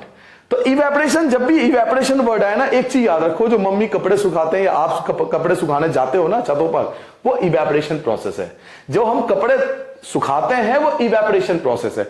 तो इवेपोरेशन को 4 फैक्टर इफेक्ट करते हैं। क्वेश्चन क्या है, पूछ रहा है आपसे, the factors affecting the rate of evaporation. वो कौन कौन से फैक्टर्स हैं जो इवेपोरेशन को इफेक्ट करते हैं। तो there are 4 factors who affect the process of evaporation. 4 factor को आपको बताना है। पहला क्या बताओगे, टेम्परेचर। ये मत पढ़ो, आप खुद दिमाग लगाओ। अगर टेम्परेचर ज्यादा होगा, गर्मी का दिन है, टेम्परेचर ज्यादा होगा तो इवेपोरेशन ज्यादा होगा। तो आपको याद रखना, ये 2 एरो बना देता हूं आपके लिए। इसका क्या मतलब है कि अगर टेम्परेचर ज्यादा होगा तो इवेपोरेशन भी ज्यादा होगा। ये 2 एरो से ही हमें पूरा आंसर मिल जाता है कि अगर टेम्परेचर हाई होगा तो इवेपोरेशन भी हाई होगा। ये याद रखना है। यही चीज मैंने देखो यहां लिखा है, क्या लिखा हुआ है, the rate of evaporation increase with the increase of temperature. कि अगर टेम्परेचर इंक्रीज होगा ना तो इवेपोरेशन भी इंक्रीज होगा। क्लियर हो गया मैंने क्या कहा। आप इस एरो से भी याद रख सकते हो और खुद भी कॉमन सेंस भी लगा सकते हो कि जब टेम्परेचर ज्यादा होगा तो सीधी सी बात है, जब टेम्परेचर बेटा ज्यादा होगा तो इवेपोरेशन का प्रोसेस जल्दी होगा, इवेपोरेट जल्दी होगा। तो अगर टेम्परेचर को बढ़ा दिया जाए तो इवेपोरेशन ज्यादा होगा। ठीक है, फर्स्ट पॉइंट समझ में आ गया कि पहला फैक्टर है टेम्परेचर। सेकंड पॉइंट है बेटा सरफेस एरिया। सेकंड पॉइंट क्या बेटा, सरफेस एरिया। चलो पहले से हटा देता हूं, थोड़ा सा क्लीन हटा देता हूं थोड़ा सा, है ना, हट जाओ भाई। चलो जी, सेकंड पॉइंट लिखो बेटा सरफेस एरिया। सेकंड फैक्टर जो इफेक्ट करता है इवेपोरेशन को वो है सरफेस एरिया। अब सरफेस एरिया कैसे इफेक्ट करता है, देखो आप कपड़े धो, 2 तरीका है। एक, उस कपड़े को आप ऐसे ही निचोड़ते हैं कपड़े को और ऐसे ही टांग दो, ठीक है। दूसरा बच्चा है, एक ए बच्चा है, ए बच्चे ने क्या करा, ए स्टूडेंट ने क्या करा, एक स्टूडेंट ए है, उसने क्या कहा, कपड़ों को एज इट इज ऐसे ही फैला दिया। उसे फैलाया नहीं, ऐसे निचोड़ा और ऐसे ही टांग दिया। बी है जिसने कपड़े को अच्छे से फैला दिया, ठीक है। आप खुद दिमाग लगा सकते हो कि जो कपड़े को फैलाएगा उसका कपड़ा जल्दी सूखेगा। तो सरफेस एरिया बढ़ने से इवेपोरेशन बढ़ जाता है। सरफेस एरिया को बढ़ाने से, सरफेस एरिया को अगर बढ़ा देंगे तो इवेपोरेशन भी बढ़ जाएगा। ये याद रखना आपको कि अगर सरफेस एरिया को बढ़ाएंगे तो इवेपोरेशन भी बढ़ जाएगा। चलिए इसके लिए भी मैं एरो बना देता हूं, इसके लिए भी मैं एरो बना देता हूं। याद रखो बेटा, यहां पे ऐसे एरो बना लो ताकि आपको याद रहे, कभी भूलो नहीं। अगर सरफेस एरिया को बढ़ा देंगे, ये सरफेस एरिया को बढ़ाएंगे तो इवेपोरेशन भी बढ़ जाएगा। एरिया इंक्रीज होने से इवेपोरेशन की, अच्छा टेम्परेचर याद है, टेम्परेचर बढ़ने से इवेपोरेशन बढ़ा था और एरिया के बढ़ने से भी इवेपोरेशन बढ़ेगा। तो देखो मैंने आंसर क्या लिखा है, if the surface area is increase, अगर सरफेस एरिया इंक्रीज हो गया then the rate of evaporation also increase, तो जो रेट है इवेपोरेशन का वो भी बढ़ जाएगा। तो दो चीज याद हो गई, देखो दोनों में सेम संपर्क है। अगर टेम्परेचर बढ़ेगा तो भी इवेपोरेशन बढ़ेगा, और अगर सरफेस एरिया बढ़ गया तो भी टेम्परेचर बढ़ जाएगा। याद हो गया, सरफेस एरिया बढ़ने से इवेपोरेशन बढ़ सकता है और टेम्परेचर बढ़ने से भी इवेपोरेशन बढ़ सकता है। इसलिए मैंने एरो भी बना दिया ताकि आपको याद रहे। ठीक है, आता है थर्ड, विंड। थर्ड पॉइंट है बेटा विंड। जो इवेपोरेशन है, मैंने आपको कहा था उसको चार चीजें इफेक्ट करती है, इवेपोरेशन को 4 फैक्टर्स इफेक्ट करता है। पहला था टेम्परेचर, दूसरा था सरफेस एरिया, थर्ड है आपका विंड। आप खुद इसको पढ़ने से पहले आप खुद दिमाग लगाओ, जिस दिन हवा ज्यादा चलती है उस दिन कपड़े ज्यादा सूखते हैं। चलिए आप ये एग्जांपल नहीं लोगे तो अक्सर आपने देखा होगा बारिश के दिनों में जब रेनफॉल होता है तब आप देखते हो कि मम्मी घर में ही कपड़े सुखा देती है और पंखे चला देती है ना। देखा होगा आपने, क्यों भाई पंखे क्यों चलाया आपने? विंड बढ़ने से, अगर विंड को बढ़ा दिया जाए तो इवेपोरेशन बढ़ जाएगा। तो ये चीज आपकी मम्मी को भी पता है, ये ध्यान रखना। ये सभी जो चीजें पढ़ रहे हो ये आपके मदर फादर को भी सब पता है। हो सकता है कि उन्हें साइंटिफिक वर्ड ना आते हो, उन्हें ये नहीं पता हो कि इसको इवेपोरेशन कहते हैं, लेकिन इसका मतलब नहीं कि उन्हें नहीं आता, उन्हें आपसे बहुत ज्यादा आता है, बहुत अच्छे से पता है। आप ये चीजें डिस्कस भी कर सकते हो उनके साथ कि मम्मी, मदर, आपके फादर जो भी हो, मॉम डैड, आप उनसे डिस्कस कर सकते हो कि आज हमने ये पढ़ा और सर ने हमें ये बताया। तो विंड बढ़ने से बेटा इवेपोरेशन बढ़ता है। तो सर ये तो तीनों चीज कॉमन हो गई, टेम्परेचर बढ़ेगा इवेपोरेशन बढ़ेगा, और सरफेस एरिया बढ़ेगा इवेपोरेशन बढ़ेगा, विंड बढ़ेगा इवेपोरेशन बढ़ेगा। बिल्कुल तीनों में सेम रिलेशन है। देखो आंसर भी मैंने क्या लिखा है, देखो wind increase the rate of evaporation, wind बढ़ेगा तो इवेपोरेशन बढ़ेगा। Wet cloth dry faster, wet cloth जो होता है वो जल्दी सूखता है इन ए विंडी डे। जिस दिन हवा चलती है ना, जिस दिन हवा चलती है, जिस दिन हवा तेज चलती है उस दिन कपड़ा जल्दी सूखता है, क्योंकि विंड बढ़ने से इवेपोरेशन बढ़ता है। टेम्परेचर बढ़ने से इवेपोरेशन बढ़ा, एरिया बढ़ने से इवेपोरेशन बढ़ा, विंड बढ़ने से भी इवेपोरेशन बढ़ गया। ठीक है, अब फोर्थ पॉइंट पे आते हैं। तो पहले से हटा देता हूं बेटा, आई होप आपने नोट कर लिया होगा सारी बातें। चलिए हटा दिया सबने, हाँ जी। तो फोर्थ पॉइंट क्या है जो इवेपोरेशन को इफेक्ट करती है? ओहो, फोर्थ है बेटा ह्यूमिडिटी। फोर्थ पॉइंट आपका ह्यूमिडिटी जो इवेपोरेशन को इफेक्ट करती है, ह्यूमिडिटी। अब ये ह्यूमिडिटी क्या होता है? ह्यूमिडिटी का मतलब होता है amount of water vapour, amount of water in the air, amount of water in the air. Air के अंदर जो वाटर वेपर होते हैं ना, छोटे छोटे, एयर के अंदर जो छोटे छोटे वाटर वेपर पाए जाते हैं उसे ह्यूमिडिटी कहते हैं। इसमें अपोजिट होता है, अगर ह्यूमिडिटी ज्यादा होगी तो इवेपोरेशन कम होगा। इसलिए बारिश के दिनों में कपड़े लेट सूखते हैं। पता है आपको, बारिश जब ज्यादा होती है ना तो कपड़े आपके लेट सूखेंगे। पता है क्यों? एक बार एग्जाम में आ चुका है क्वेश्चन कि क्यों जब रेनफॉल ज्यादा होता है तो उस दिन कपड़े लेट क्यों सूखते हैं? तो आप इसका आंसर ह्यूमिडिटी है। ह्यूमिडिटी ज्यादा होगी तो इवेपोरेशन कम होगा। तो आंसर देखो क्या लिखा है, if the amount of water vapour in air is high, अगर वाटर वेपर की अमाउंट ज्यादा है, अगर ह्यूमिडिटी ज्यादा है, सिंपल वर्डों में अगर ह्यूमिडिटी ज्यादा है, then the rate of evaporation decreases, तो रेट ऑफ इवेपोरेशन क्या होगा? कम हो जाएगा। क्लियर हो गया? पहले ये चीज बताओ मुझे सारे बच्चे, क्या आपको ये क्लियर हो गया कि इवेपोरेशन को 4 फैक्टर इफेक्ट करता है? First temperature, second surface area, third wind and fourth humidity. Humidity अकेला ऐसा है जिसमें अगर ह्यूमिडिटी बढ़ेगा तो इवेपोरेशन डिक्रीज होगा। बाकी तीनों देखो कॉमन है, बाकी तीनों में कॉमन था। देखो टेम्परेचर बढ़ा आपका इवेपोरेशन बढ़ा, विंड बढ़ा इवेपोरेशन बढ़ा, और सरफेस एरिया बढ़ा इवेपोरेशन बढ़ा। बट ह्यूमिडिटी अगर बढ़ा तो इवेपोरेशन डिक्रीज हो गया। क्लियर हो गया? तो there are 4 factors to affect the process of evaporation. ठीक है, चलिए नेक्स्ट पॉइंट पे आता है बेटा। पॉइंट नंबर 18 है आपका, तो पहले आप इसे मिटा देता हूं बेटा मैं। चलिए जी, पॉइंट नंबर 18 पे आते हैं। पॉइंट नंबर 18 देखो, चलिए जी, अब स्टार्ट करते हैं वैल्यू बेस्ड क्वेश्चन। एक्चुअली में वैल्यू बेस्ड क्वेश्चन क्या होता है, साइंस में आप अगर आप प्रीवियस ईयर के पेपर देखोगे अपने स्कूलों के, गवर्नमेंट स्कूलों के या प्राइवेट स्कूलों के, आप देखोगे नॉर्मली क्या होता है बेटा, साइंस में वैल्यू बेस्ड क्वेश्चन बहुत आते हैं। मतलब उसी जो कॉन्सेप्ट आपने पढ़े हैं उसके बेस पर आपके डेली लाइफ से जुड़ा हुआ क्वेश्चन आएगा।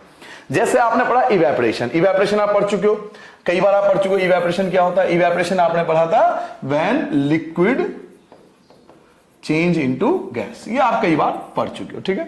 ये तो हम जानते हैं इवेपोरेशन क्या होता है, लिक्विड गैस में कन्वर्ट होता है, बॉइलिंग पॉइंट से नीचे, से इवेपोरेशन कहते हैं। बट एग्जाम में क्या आता है ये जानना जरूरी है भाई, नंबर भी तो चाहिए वरना पिटाई बहुत पड़ती है। तो नंबर लाने के लिए आपको ये वैल्यू बेस्ड क्वेश्चन, अब जितने भी क्वेश्चन आएंगे वो अधिकतर वैल्यू बेस्ड क्वेश्चन आएंगे, तो ध्यान से सुनना। आपसे क्वेश्चन पूछा जाएगा व्हाई इवेपोरेशन कॉज कूलिंग। जो इवेपोरेशन होती है ना बेटा, उसकी वजह से कूलिंग महसूस होती है, ठंडक महसूस होती है। आप कहोगे सर क्या बात कर रहे हो, अगर लिक्विड गैस में कन्वर्ट हो रहा है तो उसमें ठंडक कहां से आएगी, कूलिंग कहां से आएगी, होती है। वही तो एग्जाम में क्वेश्चन पूछता है कि क्यों होती है। अभी मैं आपको बहुत सारे एग्जांपल देने वाला हूं जिसमें आप देखोगे कि इवेपोरेशन के कारण कूलिंग होती है। पहले मैं रीजन बता देता हूं कि इवेपोरेशन की वजह से कूलिंग क्यों होती है, फिर मैं आपको एग्जांपल दूंगा कहां कहां आपको महसूस होता है कि इवेपोरेशन की वजह से कूलिंग महसूस होती है। तो चलिए पहले एग्जांपल से आंसर एक्सप्लेन करते हैं। व्हाई इवेपोरेशन कॉज कूलिंग, कि इवेपोरेशन की वजह से कूलिंग क्यों होती है। तो ड्यूरिंग इवेपोरेशन प्रोसेस, जब इवेपोरेशन प्रोसेस होता है तो जो पार्टिकल्स होते हैं ऑफ द लिक्विड, जो लिक्विड के पार्टिकल्स होते हैं वो गेन्स एनर्जी, वो एनर्जी को गेन कर लेते हैं फ्रॉम द सराउंडिंग, अपने आसपास के सराउंडिंग से। देखिए एग्जांपल देखिए, मान लीजिए ये लिक्विड है, ठीक है बेटा। क्या होता है जब लिक्विड गैस में कन्वर्ट हो रहा होता है, जब लिक्विड गैस में कन्वर्ट हो रहा होता है तो ये अपने आसपास के एनर्जी को एब्जॉर्ब कर लेता है, अपने आसपास के कूलिंग को, अपने आसपास के कूलिंग को अपनी ओर खींच लेता है। तो वही आपसे कह रहा है during the evaporation process, evaporation process में जो पार्टिकल्स होता है लिक्विड को gain energy from the surrounding, अपने आसपास के एनर्जी को अपनी ओर खींच लेता है to overcome the force of attraction, ताकि फोर्स ऑफ अट्रैक्शन से बाहर निकल सके बिटवीन देम, जो उनके बीच है। तो अगर लिक्विड गैस में कन्वर्ट हो रहा है, लिक्विड कन्वर्ट हो रहा है आपका गैस में, लिक्विड आपका कन्वर्ट हो रहा है गैस में, तो क्या होगा, ये अपने आसपास के एनर्जी को अपनी ओर अट्रैक्ट कर लेगा, अपने आसपास की एनर्जी को जैसे ही अपनी ओर खींचेगा। लिक्विड गैस में कन्वर्ट हो रहा है, तो जब गैस में कन्वर्ट होगा तो वो अपने आसपास के एनर्जी को अपनी ओर अट्रैक्ट करेगा, जिसकी वजह से हमें कूलिंग महसूस होती है। यही आपको फर्स्ट पॉइंट समझाने की कोशिश की गई है कि लिक्विड गैस में तो कन्वर्ट हो जाएगा भाई, लेकिन आसपास के एनर्जी को अपनी ओर अट्रैक्ट करेगा, जिसकी वजह से हमें कूलिंग महसूस होता है। सेकंड पॉइंट देखो क्या करें, as a result loss of heat energy occurs in the surrounding, क्योंकि आसपास का जो हीट एनर्जी है, इसके लिक्विड के आसपास का जो हीट एनर्जी है वो खत्म होता जाता है, जो आसपास का हीट एनर्जी है वो खत्म होता रहता है। दैट इज वाई, इस कारण से इवेपोरेशन कॉज कूलिंग, जिसके कारण इवेपोरेशन के कारण कूलिंग महसूस होती है। बेटा क्लियर हो गया मैंने क्या कहा, 2 पॉइंट। देखो पहले आप इस चीज को समझो, 1 मार्क्स के लिए एक तो ये क्वेश्चन पूछा जाता है कि इवेपोरेशन की वजह से कौन सा इफेक्ट होता है, इवेपोरेशन के कारण कौन सा इफेक्ट होता है। तो बच्चों इवेपोरेशन के कारण कूलिंग इफेक्ट होता है, इवेपोरेशन के कारण कूलिंग महसूस होती है। फिर आपसे पूछेगा ठीक है जी बहुत अच्छी बात है, क्लैपिंग हो गई आपके लिए कि इवेपोरेशन की वजह से कूलिंग हो रही है। कूलिंग हो तो रही है लेकिन क्यों हो रही है, रीजन क्या है भाई। तो आप रीजन दोगे कि when liquid convert into gas, जब लिक्विड गैस में कन्वर्ट हो रहा होता है तो वो अपने आसपास की एनर्जी को अपनी ओर अट्रैक्ट करता है, और अपनी आसपास की जब वो एनर्जी को अट्रैक्ट करेगा तो अपने आसपास की एनर्जी के अट्रैक्शन के कारण उसका जो हीट एनर्जी है, उसका जो हीट होगा, आसपास की जो हीट होगा, ये रहा हीट एनर्जी, अपने आसपास की हीट एनर्जी वो रिड्यूस हो जाएगी, वो कम हो जाएगी, इसलिए कूलिंग महसूस होती है। तो बच्चों अगर एग्जाम में आपसे पूछा जाए कि इवेपोरेशन की वजह से कूलिंग क्यों महसूस होती है, तो आपके 2 पॉइंट आपको एक्सप्लेन करने पड़ेंगे। ठीक है, अब मैं आपको एग्जाम्पल देता हूं बहुत सारे। देखिए इसमें भी मैंने बहुत सारे एग्जांपल लिए हैं और आपके एग्जाम में भी आता है। अक्सर एक होता है थिनर, आपने सब वर्ड सुना होगा thinner, nail polish remover, thinner बोल लो, नेल पॉलिश रिमूवर बोल लो, एसीटोन बोल लो, है ना।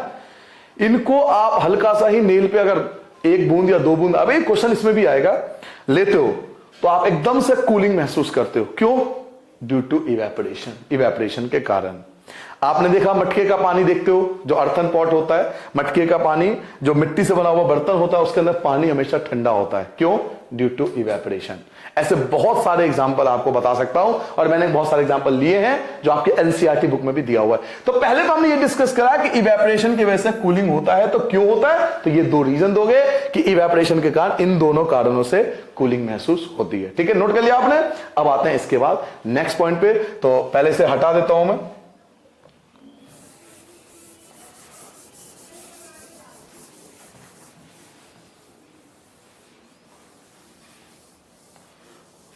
चलिए जी, नेक्स्ट पॉइंट पे आता है बेटा। पॉइंट नंबर 19 आप अपनी कॉपी में लिखो। पॉइंट नंबर 19 लिखो, Y water in the earthen pot remain cool. आपने देखा होगा मिट्टी के जो बर्तन होते हैं, मिट्टी के जो बर्तन होते हैं बेटा, आपके लिए बना रखा है मैंने यहां पर, ये रहा मिट्टी का बर्तन। और जो अर्थन पॉट होता है, मटका होता है, उसके अंदर पानी ठंडा होता है। पूछेगा क्यों?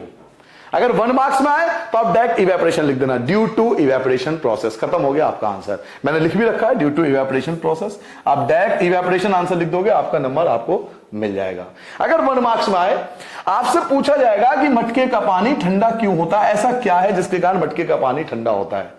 तो 1 मार्क्स में पूछे तो आप लिखोगे ड्यू टू इवेपोरेशन। तो देखो आंसर क्या लिखा है, the water inside the clay pot is cool due to the evaporation process. Evaporation के कारण मटके का पानी ठंडा होता है। 1 मार्क्स में तो इवेपोरेशन आपने लिख दिया कि 1 मार्क्स में आपने इवेपोरेशन बता दिया। बट अगर यही क्वेश्चन 2 से 3 मार्क्स में आ गया तो आपको रीजन बताना पड़ेगा कि ऐसा इसमें क्या हो रहा है जिसकी वजह से पानी ठंडा हो रहा है। ठीक है, तो रीजन भी मैंने आपको लिख दिया है। तो चलिए रीजन भी डिस्कस कर लेते हैं। पहले से हटा देता हूं। पहले आपने पहला पॉइंट नोट कर लिया कि मटके का पानी ठंडा इसलिए होता है क्योंकि इवेपोरेशन प्रोसेस के द्वारा। ठीक है, अब मैं आपको रीजन समझाने वाला हूं कि ऐसा क्यों होता है। तो रीजन भी समझ लो, रीजन भी समझना आपके लिए जरूरी है उतना ही। चलिए जी, सेकेंड पॉइंट पे आते हैं कि मटके का पानी ठंडा क्यों होता है। देखिए, द सेकेंड पॉइंट क्या कहता है, the clay pot has tiny pores in the surface. जो मटका होता है बेटा, आपको पता है मिट्टी से बना हुआ, तो इसके अंदर क्या होता है, छोटे छोटे पोर्स होते हैं, छोटे छोटे पोर्स होते हैं। इस सॉइल के अंदर छोटे छोटे पोर्स होते हैं, इन्हें पोर्स बोलते हैं। दीज हैव द पोर्स, इनके अंदर पोर्स पाए जाते हैं, छोटे छोटे पोर्स पाए जाते हैं। तो वही कह रहा आपसे, दीज क्ले हैज पोर्स, इसमें पोर्स पाए जाते हैं, टिनी पोर्स पाए जाते हैं इन द सरफेस, इनके सरफेस पे छोटे छोटे पोर्स पाए जाते हैं।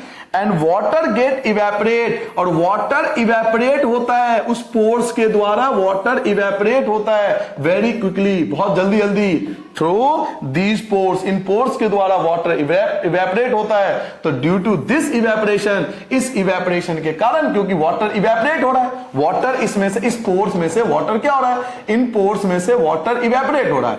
ये जो छोटे छोटे पोर्स हैं, इसमें से वाटर इवेपोरेट हो रहा है। और आपने क्या पढ़ा था, ड्यू टू इवेपोरेशन, याद करो, वी फील कूलिंग। तो आंसर आ गया कि इवेपोरेशन के कारण कूलिंग होगा। तो 2 पॉइंट आपको समझना है इसमें। फर्स्ट पॉइंट आपको याद रखना है, अगर आपसे एग्जाम में पूछा जाए कि अर्थन पॉट के अंदर पानी ठंडा क्यों होता है, 1 मार्क्स में डायरेक्ट लिख दो ड्यू टू इवेपोरेशन, अगर 1 मार्क्स के लिए आए। बट अगर 2 और 3 मार्क्स में आए तो फिर आपको आंसर एक्सप्लेन करना पड़ेगा कि जो अर्थन पॉट होते हैं उसके अंदर छोटे छोटे पोर्स होते हैं, और इन पोर्स के द्वारा वाटर जो होता है वो इवेपोरेट होता है, पानी धीरे धीरे इवेपोरेट होता है। और हम जानते हैं कि इवेपोरेशन की वजह से कूलिंग होती है। तो जब वाटर इवेपोरेट होगा तो कूलिंग होगा। यही तो अभी आपने पढ़ा था कि इवेपोरेशन से कूलिंग होती है। तो वाटर इन पोर्स के द्वारा वाटर धीरे धीरे इवेपोरेट होता रहता है, पानी इसमें धीरे धीरे इवेपोरेट होता रहता है, और हम जानते हैं कि इवेपोरेशन की वजह से कूलिंग होती है। तो ये इसका आंसर दोगे। ठीक है बेटा, चलिए, ये था आपके मटके का पानी ठंडा क्यों होता है। अब नेक्स्ट पॉइंट पे आते हैं, why we feel cool when we pour acetone on your palm. Next point आपका, पहले से हटा देता हूं बेटा,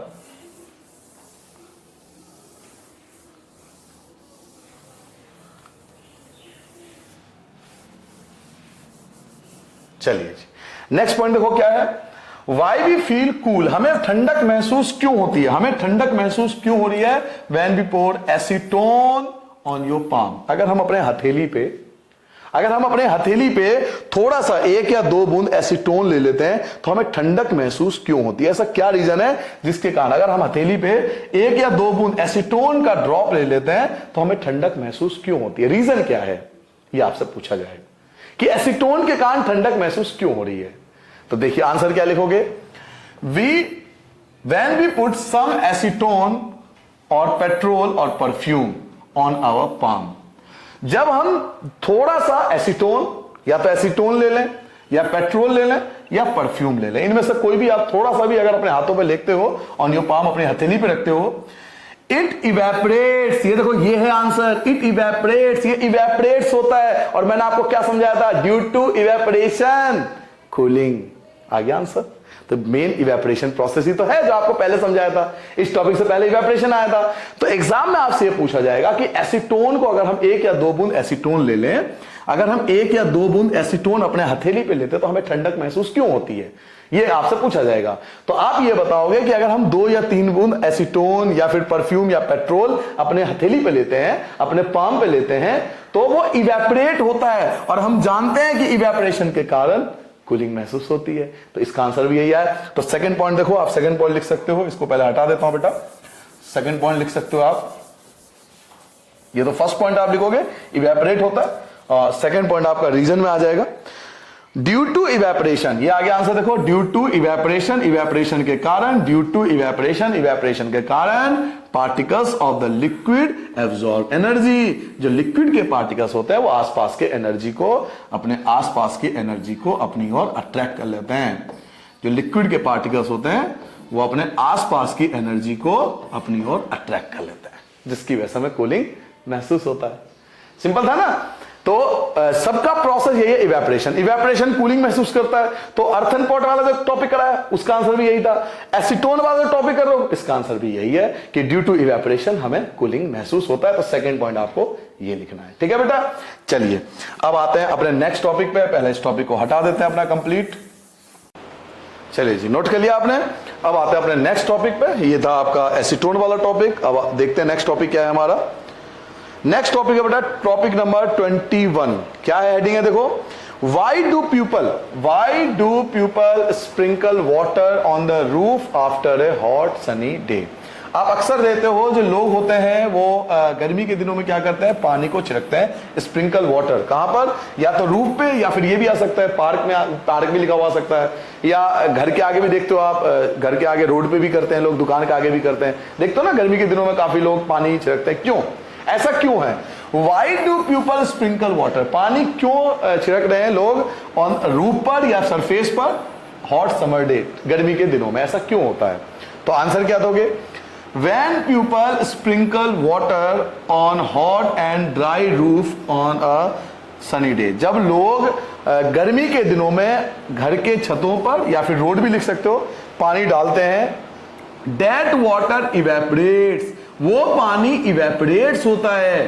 भाई आप देखो पूरे दिन क्या हुआ, क्या सनलाइट रूफ पे पड़ी या रोड पे पड़ा तो वो गर्म होगा, बहुत ज्यादा हॉट होगा, आपने उस पर पानी डाला तो वो पानी जैसे वो पहले हॉट था आपने पानी डाला तो पानी एकदम से इवेपरेट होना शुरू हो जाएगा। भाई गर्म चीज पे पानी डालोगे तो इवेपरेट होगा ना। तो जब आपने रोड पे पानी डाला या रूफ पे पानी डाला तो वो पानी वाटर जो होगा वो इवेपरेट होना शुरू हो जाएगा by taking energy from the ground. वो ग्राउंड से या रूफ से एनर्जी ले लेगा और एंड सराउंडिंग या अपने आसपास की एनर्जी ले लेगा और वो इवेपरेट करना स्टार्ट कर देगा। तो पहले आंसर ये लिखोगे, क्या लिखोगे, when people sprinkle water on hot and dry roof, जब लोग गर्मी के दिनों में रूफ पर या फिर रोड पर पानी डालते हैं on A sunny day, that water, वो पानी इवेपरेट होता है बाय टेकिंग एनर्जी, एनर्जी लेकर from the surrounding, from the ground से, या तो ग्राउंड से या फिर रूफ से या अपने आसपास के एनवायरनमेंट से वो सारा एनर्जी अपनी ओर अट्रैक्ट करता है। मान लो ये एरिया है, यहां पे आपने पानी डाला तो ये अपने आसपास के एनर्जी को अट्रैक्ट करेगा अपनी ओर। जहां आपने पानी डाला वो अपने आसपास के एनर्जी को अट्रैक्ट करेगा अपनी ओर, ठीक है। तो इससे फायदा क्या होगा, तो उसके लिए आगे देखते हैं इससे फायदा क्या होगा। पहले से हटा दूं,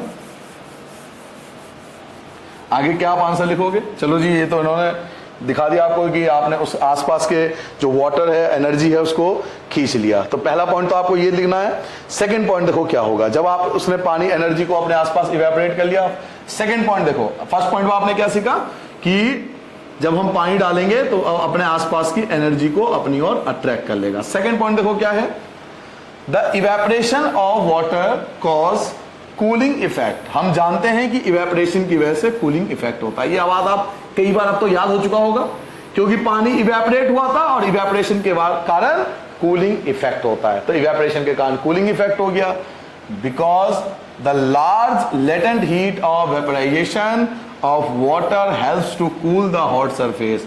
और जो रूफ के अंदर लेटेंट हीट, छुपी हुई गर्मी थी, क्योंकि पूरा दिन जो छत था वो तप चुका था, सूर्य की रोशनी के कारण वो तपा हुआ था, तो जब उसके अंदर हीट जो था वो लेटेंट हीट था, आपने उसमें पानी डाला तो वो लेटेंट हीट के कारण पानी इवेपोरेट होगा, और जैसे ही पानी इवेपोरेट होगा कूलिंग महसूस होगा, क्योंकि आप बार बार पढ़ रहे हो कि इवेपोरेशन जो होता है वो कारण होता है किसका, कूलिंग इफेक्ट का, कि इवेपोरेशन की वजह से कूलिंग होता है। तो आप इस चीज को समझो कि पूरे दिन में गर्मी जो थी वो उस छत के अंदर या जगह के अंदर या रोड के अंदर वो गर्मी लेटेंट हीट के रूप में छुपी हुई थी। जब आपने उस पर पानी डाला तो उस गर्मी के कारण, उस हीट के कारण पानी इवेपोरेट होगा, और इवेपोरेशन के कारण कूलिंग महसूस होती है, तो इवेपोरेशन के कारण कूलिंग इफेक्ट होगा। तो ये आपका सेकंड पॉइंट होगा। ठीक है बेटा, नेक्स्ट टॉपिक हम करेंगे, अगले टॉपिक पे आता हूं। पॉइंट नंबर 22 लिख लो अपनी कॉपी में।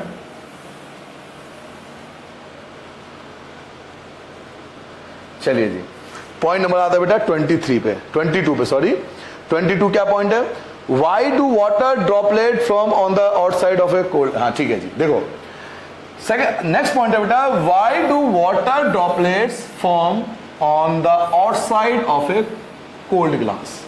समझिए, आपने एक ग्लास में ठंडा पानी ले लिया, बिल्कुल चिल वाटर लेना है आपको, ये ग्लास है आपके लिए, आपने इसमें बिल्कुल आइस के क्यूब डाल दिए, ये आइस के क्यूब आपको दिखाई दे रहे होंगे। आपने ग्लास के अंदर आइस क्यूब डाल दिया, ठंडे ठंडे आइस क्यूब डाल दिया, या कोल्ड ड्रिंक डाल दी ठंडी। आप क्या देखते हो कि ग्लास के बाहर छोटे छोटे वाटर ड्रॉपलेट्स आ रहे हैं, ग्लास के बाहर छोटे छोटे वाटर ड्रॉपलेट्स आपने जरूर देखे होंगे। जब हम ठंडा पानी लेते हैं तो ग्लास के बाहर ड्रॉपलेट्स दिखाई देते हैं। तो क्वेश्चन आपसे पूछ रहा है कि पानी तो आपने ग्लास में डाला था ना, ये वाटर ड्रॉपलेट्स ग्लास के बाहर कहां से आ रहा है, ये वाटर ड्रॉपलेट कहां से इकट्ठा हो गया ग्लास के बाहर। देखते हो ना आप, जैसे ठंडा पानी डालते हो वाटर ड्रॉपलेट बाहर से आ जाते हैं, तो कहां से आता है। देखो मैं पहले आपको सिंपल वर्ड में समझाता हूं, फिर आपको आंसर बताऊंगा। देखो बेटा, जैसे ही हम इसमें या तो आइस क्यूब या ठंडा पानी डालते हैं ना, तो ये अपने आसपास के सराउंडिंग्स जो वाटर वेपर है उसको अपनी ओर अट्रैक्ट कर लेता है, अपने आसपास की एनर्जी को अपनी ओर अट्रैक्ट कर लेता है। तो आसपास का जो एयर होगा और उस एयर के अंदर जो वेपर होगा, वेपर का मतलब उस जो वाटर ड्रॉपलेट्स होंगे छोटे छोटे, जैसे ही हम इसमें ठंडा पानी डालेंगे या आइस क्यूब डालेंगे तो ये अपने सराउंडिंग के वाटर एयर को, अपने सराउंडिंग के एयर्स को अपनी ओर अट्रैक्ट कर लेगा, और जैसे ही एयर इसके पास आएगा तो ड्यू टू कंडेंसेशन, क्या किसी बच्चों को कंडेंसेशन याद है? कंडेंसेशन क्या बताया था? When gas convert into liquid। तो ये तो गैस था, आसपास गैस था, इसने अट्रैक्ट करा तो ये लिक्विड में कन्वर्ट हो जाएगा, जिसके कारण हमें ये छोटे छोटे बूंदें दिखाई देती है। तो ये तो आंसर था। अब आपको एग्जाम में लिखना कैसे, ये तो मैंने समझाने के लिए आपको डायग्राम बनाया था। अब आंसर में क्या लिखना है ये देख लो, आंसर में ये आपको लिखना है। क्या लिखोगे?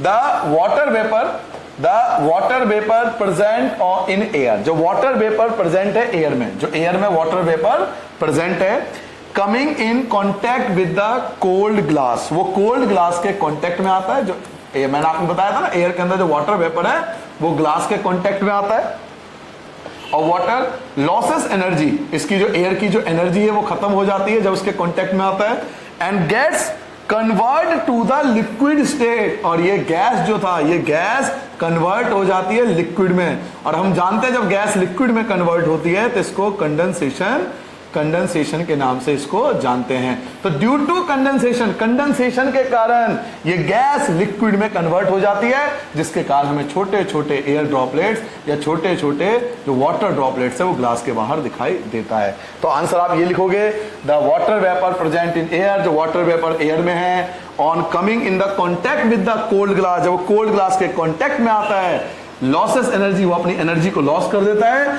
And gets converted to the liquid, और वो लिक्विड स्टेट में कन्वर्ट हो जाता है, विच वी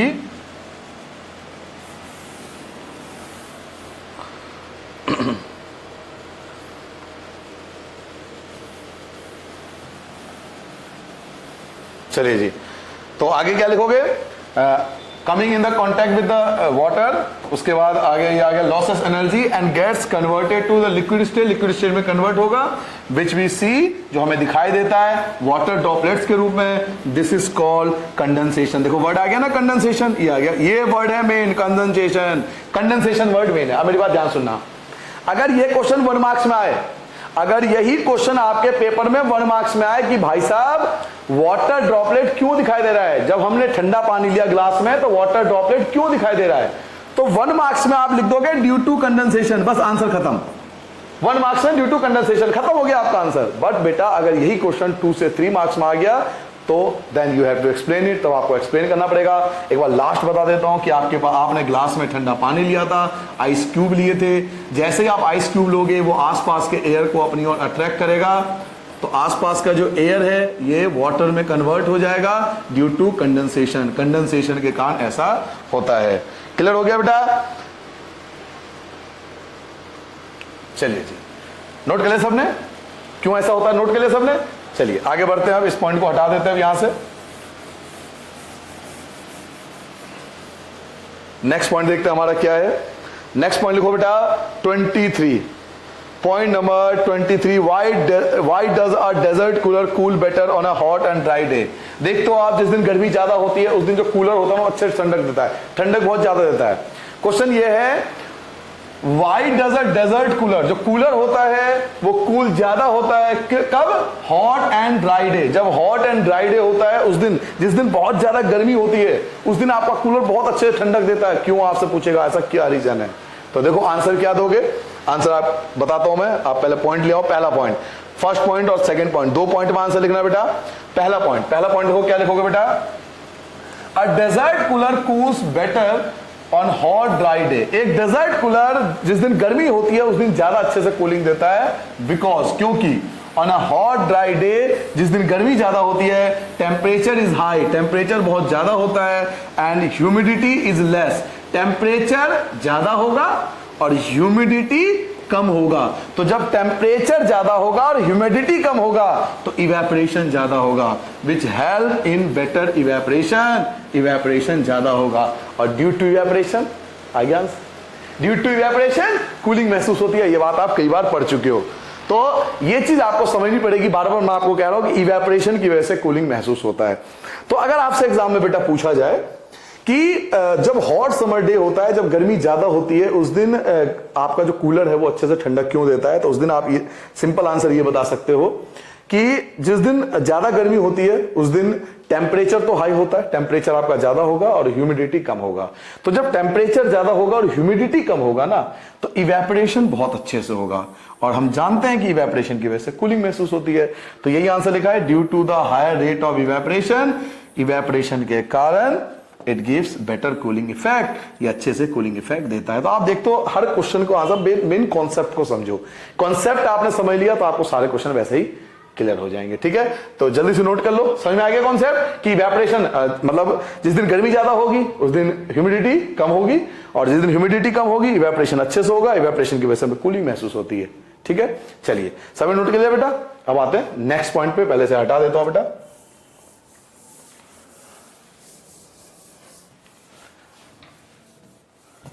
चलिए जी, अब आते हैं अपने नेक्स्ट पॉइंट पे, देखते हैं नेक्स्ट पॉइंट क्या है हमारा। पॉइंट नंबर 24, हाँ जी, पॉइंट नंबर 24 क्या कहता है बेटा? Why did ice float on water. हाँ जी, ये बड़ा लॉजिकल क्वेश्चन पूछता है, आपके बुक में दिया हुआ, एनसीईआरटी बुक में भी क्वेश्चन है भाई साहब, कि जो आइस होता है ना वो फ्लोट क्यों करता है। हालांकि आप सोचोगे आइस तो बहुत भारी होता है, तो भारी और हल्के का सवाल नहीं है, कोई चीज तैरना या डूबना ना डेंसिटी पे डिपेंड होता है। डेंसिटी क्या है ये फिजिक्स में पढ़ोगे आप, अभी डेंसिटी ज्यादा डिस्कस नहीं करेंगे। बस डेंसिटी के लिए मैंने एक डेफिनेशन आगे लिखी है इस वीडियो के अंदर, लास्ट में आपको डेंसिटी के बारे में एक छोटी सी फॉर्मूले के बारे में बताऊंगा। बच्चों भारी या हल्का मत देखो, किसी चीज की डेंसिटी से डिसाइड होता है कि कोई चीज डूबेगा या तैरेगा। ठीक है, तो क्वेश्चन ये है कि why did ice float on water, बर्फ पानी पे क्यों तैरता है। ये सब जानते हो कि बर्फ जो होता है पानी पे तैरता है, तो रीजन है क्यों तैरता है। तो आंसर क्या लिखोगे? Ice floats because it is 9% less 9% less dense, dense मतलब डेंसिटी। आइस की जो डेंसिटी होती है वो 9% कम होती है, किसके मुकाबले? वाटर। मैंने अभी आपसे क्या कहा, कोई चीज डूबना या तैरना डेंसिटी पे डिपेंड होती है। भारीपन मत देखो, वेट अलग चीज है, डेंसिटी अलग चीज है। वेट तो देखो शिप का भी बहुत ज्यादा होता है, आजकल तो क्रूज आ चुके हैं जो कई कई मंजिल में होते हैं, तो उनका वेट बहुत ज्यादा होता है, तो वो भी नहीं डूबते। डेंस, मेन डूबना या तैरना डेंसिटी डिसाइड करता है, और इसके लिए आपके एनसीईआरटी बुक में चैप्टर नंबर 10 है, तब हम डिसाइड करेंगे कि डेंसिटी क्या होती है। फिजिक्स का कमाल है, अभी हम इस बारे में डिस्कस नहीं करेंगे। अभी तो बस इतना पूछा गया है कि भैया बर्फ क्यों तैरता है, तो आपको आंसर याद रखना है कि बर्फ इसलिए तैरता है क्योंकि इसकी डेंसिटी 9% कम होती है वाटर के कंपैरिजन। याद रखोगे, आइस की डेंसिटी वाटर के कंपैरिजन 9% कम होती है, इसलिए वो तैरता है। और अच्छे से आंसर देना चाहो तो, और ये सेकंड आंसर लिख देना, वरना फर्स्ट में ही कमाल है, फर्स्ट पॉइंट लिख दोगे आपको फुल मार्क्स मिल जाएंगे। और अच्छे से आंसर देना चाहो तो सेकंड पॉइंट लिखो। इन अदर वर्ड, दूसरे शब्दों में, आइस टेक 9% मोर स्पेस। जो आइस होता है वो 9% ज्यादा स्पेस लेता है वाटर के कंपैरिजन। आइस जो होता है वो वाटर के कंपैरिजन 9% स्पेस ज्यादा लेता है। सो 1 लीटर ऑफ आइस, इसलिए 1 लीटर आइस जो होगा वो less than 1 litre of water, वो 1 लीटर वाटर के कंपैरिजन एक्चुअल में कम होगा। क्यों? क्योंकि वो स्पेस ज्यादा ले रहा है, आइस जो है स्पेस ज्यादा ले रहा है, तो 1 लीटर आइस जो होगा वो वाटर के कंपैरिजन एक्चुअल में कम होगा। Therefore water is heavier than ice, इसलिए वाटर जो होता है वो ज्यादा भारी होता है। कमाल की चीज है ना, पानी ज्यादा भारी होता है, हालांकि हम आइस भारी दिखाई दे रहा था, लेकिन एक्चुअल में वाटर ज्यादा हैवियर होता है, 9% हैवी होता है आइस के मुकाबले। क्लियर हो गया? तो अगर एग्जाम में आपसे ये पूछा जाए बेटा कि आइस क्यों फ्लोट करता है, तो ये 2 रीजन देना है कि आइस की डेंसिटी वाटर के कंपैरिजन 9% कम होती है। फिर आप और अच्छे से आंसर देना चाहो तो आप सेकंड पॉइंट भी लिख सकते हो कि दूसरे शब्दों में आइस जो है वो 9% ज्यादा स्पेस कवर करता है वाटर के कंपैरिजन। सो 1 लीटर जो आइस होगा वो वाटर से जो होगा कम होगा। देयरफॉर वाटर जो है ज्यादा हैवियर होता है, वाटर ज्यादा हैवियर होता है किसके कंपैरिजन? आइस के कंपैरिजन। ठीक है बेटा, तो ये था आपका पॉइंट नंबर 24, पहले नोट करो, फिर नेक्स्ट पॉइंट पे आते हैं। चलिए बेटा नेक्स्ट टॉपिक पे आते हैं। ये क्वेश्चन थोड़ा लिखना भूल गया था, मैंने लिख दिया आपके लिए। देखिए वैल्यू बेस्ड क्वेश्चन है, बहुत अच्छा क्वेश्चन है। क्वेश्चन ये है कि हाउ सिलेंडर फेल्ड। देखिए आपके घर में एलपीजी गैस आता है और आजकल आपको पता है गाड़ियों में भी सीएनजी किट लगाई जाती है, तो आखिर ये एलपीजी गैस को भरा कैसे जाता है, सिलेंडर कैसे उसमें गैस भरी जाती है। बच्चों आपको याद होगा जब चैप्टर स्टार्ट हुआ तो मैंने आपको एक क्वालिटी बताई थी कि जो गैस होता है ना वो सबसे ज्यादा कंप्रेसेबल होता है, मैक्सिमम कंप्रेसेबल होता है। ये वर्ड मैंने आपको कई बार बताया लगातार, गैस मैक्सिमम कंप्रेसेबल होता है। मतलब कंप्रेसेबल मतलब हम गैस को सबसे ज्यादा दबा सकते हैं, उसे कंप्रेस कर सकते हैं। तो जब हम सबसे ज्यादा गैस को दबा सकते हैं तो क्यों ना हम सिलेंडर में भर सकते हैं भाई। तो आंसर देखो क्या लिखोगे, अ गैस इज हाईली कंप्रेसेबल। देखो यही आंसर है मेन। अगर आपने ये वर्ड लिख दिया हाईली कंप्रेसेबल तो आपको पूरे मार्क्स मिलेंगे, क्योंकि उन्हें पता है इसका मतलब मेन आंसर यही है कि ये गैस जो होता है वो सबसे ज्यादा कंप्रेसेबल होता है and large quantity of it, और इसकी बहुत ज्यादा क्वांटिटी कैन बी कंप्रेस्ड। इसकी बहुत ज्यादा क्वांटिटी को हम कंप्रेस कर सकते हैं, दबा सकते हैं टू अ स्मॉल वॉल्यूम, छोटे वॉल्यूम में कन्वर्ट कर सकते हैं। बहुत ज्यादा गैस को हम कंप्रेस करके दबा से उसे छोटे से अमाउंट में ला सकते हैं, छोटे से स्पेस में हम ला सकते हैं। Therefore, इसलिए natural gas is compressed, natural gas को कंप्रेस किया जाता है, उसे दबाया जाता है and is supply for use, और इसके यूज के लिए सप्लाई किया जाता है बाय द व्हीकल्स, व्हीकल्स में in the name of CNG, CNG के नाम से, या आप यहां पे एलपीजी वगैरह भी लिख सकते हो, जो एलपीजी घरों में यूज होता है ना हाउस होल्ड पर्पस के लिए, तो आप एलपीजी भी नाम ऐड कर सकते हो। तो बेसिकली आप चीजों को रटो मत, इस चीजों को समझो कि समझाना क्या चाह रहा है। आपसे क्वेश्चन ये पूछा जाएगा कि बच्चों एलपीजी गैस या सीएनजी गैस जो आता है उस सिलेंडर को भरा कैसे जाता है। इसलिए मैंने हेडिंग देखो वही लिखा था कि सिलेंडर गैस को भरा कैसे जाता है। तो आपको आंसर ये याद रखना है कि गैस जो होता है वो सबसे ज्यादा कंप्रेसेबल होता है, गैस इज मोस्ट कंप्रेसेबल। तो क्योंकि ये सबसे ज्यादा कंप्रेसेबल है तो इसके बहुत ज्यादा क्वांटिटी को हम स्मॉल वॉल्यूम में कन्वर्ट कर सकते हैं, छोटे से स्पेस में ला सकते हैं। इसलिए नेचुरल गैस वगैरह को कंप्रेस करके सीएनजी में या फिर एलपीजी में यूज किया जाता है। क्लियर हो गया? तो ये आपको आंसर लिखना है अगर क्वेश्चन पूछा जाता है कि सिलेंडर को कैसे फिल किया जाता है, तो ये आपका आंसर होगा। ओके चलिए इसे हटाता हूं बेटा। आई होप आपने 25 पॉइंट जो है वो नोट कर लिया होगा। अब आते हैं नेक्स्ट पॉइंट पे।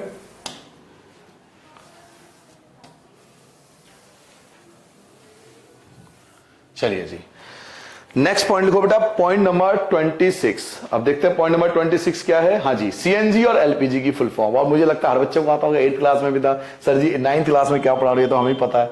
मैं जानता हूं आपको पता है, अच्छी बात है पता है, बट कुछ बच्चे ऐसे हैं शायद ना पता हो, और मेरा फर्ज है जो एनसीईआरटी बुक में दिया हो सब कुछ आपको बताऊं। जो एनसीईआरटी बुक में गिवन है, जो आपके सिलेबस में, वो सब कुछ कवर करना मेरा ये फर्ज है।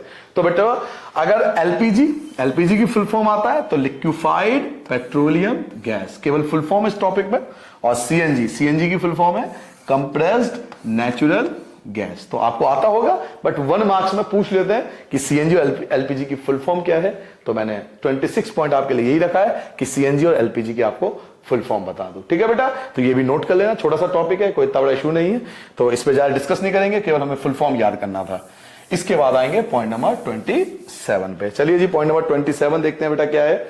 Point number 27, why do we wear cotton cloth in summer. आपके एनसीईआरटी बुक में क्वेश्चन भी है कि why do we wear cotton cloth in summer, गर्मी में हम कॉटन क्लॉथ क्यों पहनते हैं। Why do we wear cotton clothes in summer. आप देखते हो कि गर्मी में हम प्रेफर करते हैं कॉटन क्लॉथ्स को, तो गर्मी में कॉटन क्लॉथ्स ही क्यों पहनते हैं।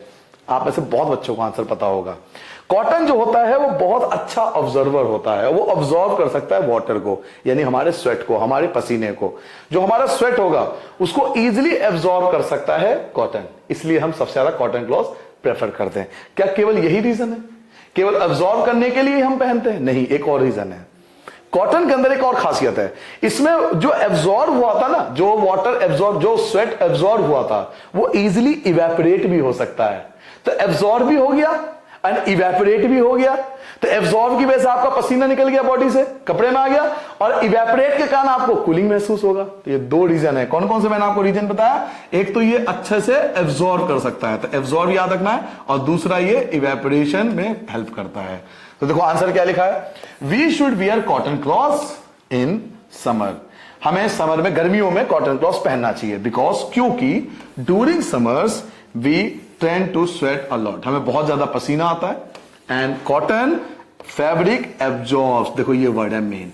की पॉइंट्स पे ध्यान दो, अगर आपने की पॉइंट लिख दिया पेपर में तो आपको फुल मार्क्स मिलेंगे, चाहे आपकी लैंग्वेज जरूरी यही हो, अलग भी हो सकते थोड़े बहुत, आप अपनी तरफ से बना के लिख सकते हो, बट की पॉइंट्स पे फोकस करो। आप किसी भी स्कूल के क्यों ना पढ़ रहे हो, की पॉइंट्स पे फोकस करो।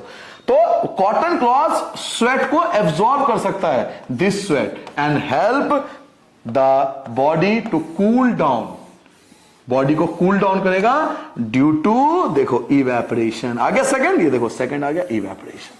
तो एब्जॉर्ब भी कर सकता है एंड इवेपोरेट भी कर सकता है, इसलिए हम कॉटन क्लॉथ्स पहनते हैं। आई होप आपको समझा पाया होगा मैं। लास्ट बार आपको समझाता हूं, गर्मी के दिनों में हम बच्चों कॉटन क्लॉथ्स पहनते हैं। रीजन क्या है कि कॉटन क्लॉथ्स स्वेट को, गर्मी को, पसीने को अच्छे से एब्जॉर्ब कर सकता है। तो केवल एब्जॉर्ब अगर आप आंसर लिखते हो तो वो कंप्लीट नहीं है, क्योंकि ऐसे बहुत सारे क्लॉथ्स हैं जो स्वेट को एब्जॉर्ब कर सकता है, लेकिन केवल एब्जॉर्ब ही रीजन नहीं है, इवेपोरेशन सेकंड रीजन है। कॉटन क्लॉथ्स में जो स्वेट एब्जॉर्ब हुआ था ना, वो इवेपोरेट भी बहुत आसानी से हो जाता है, और हम जानते हैं कि इवेपोरेशन के कारण हमें कूलिंग महसूस होती है, हमें ठंडक महसूस होती है।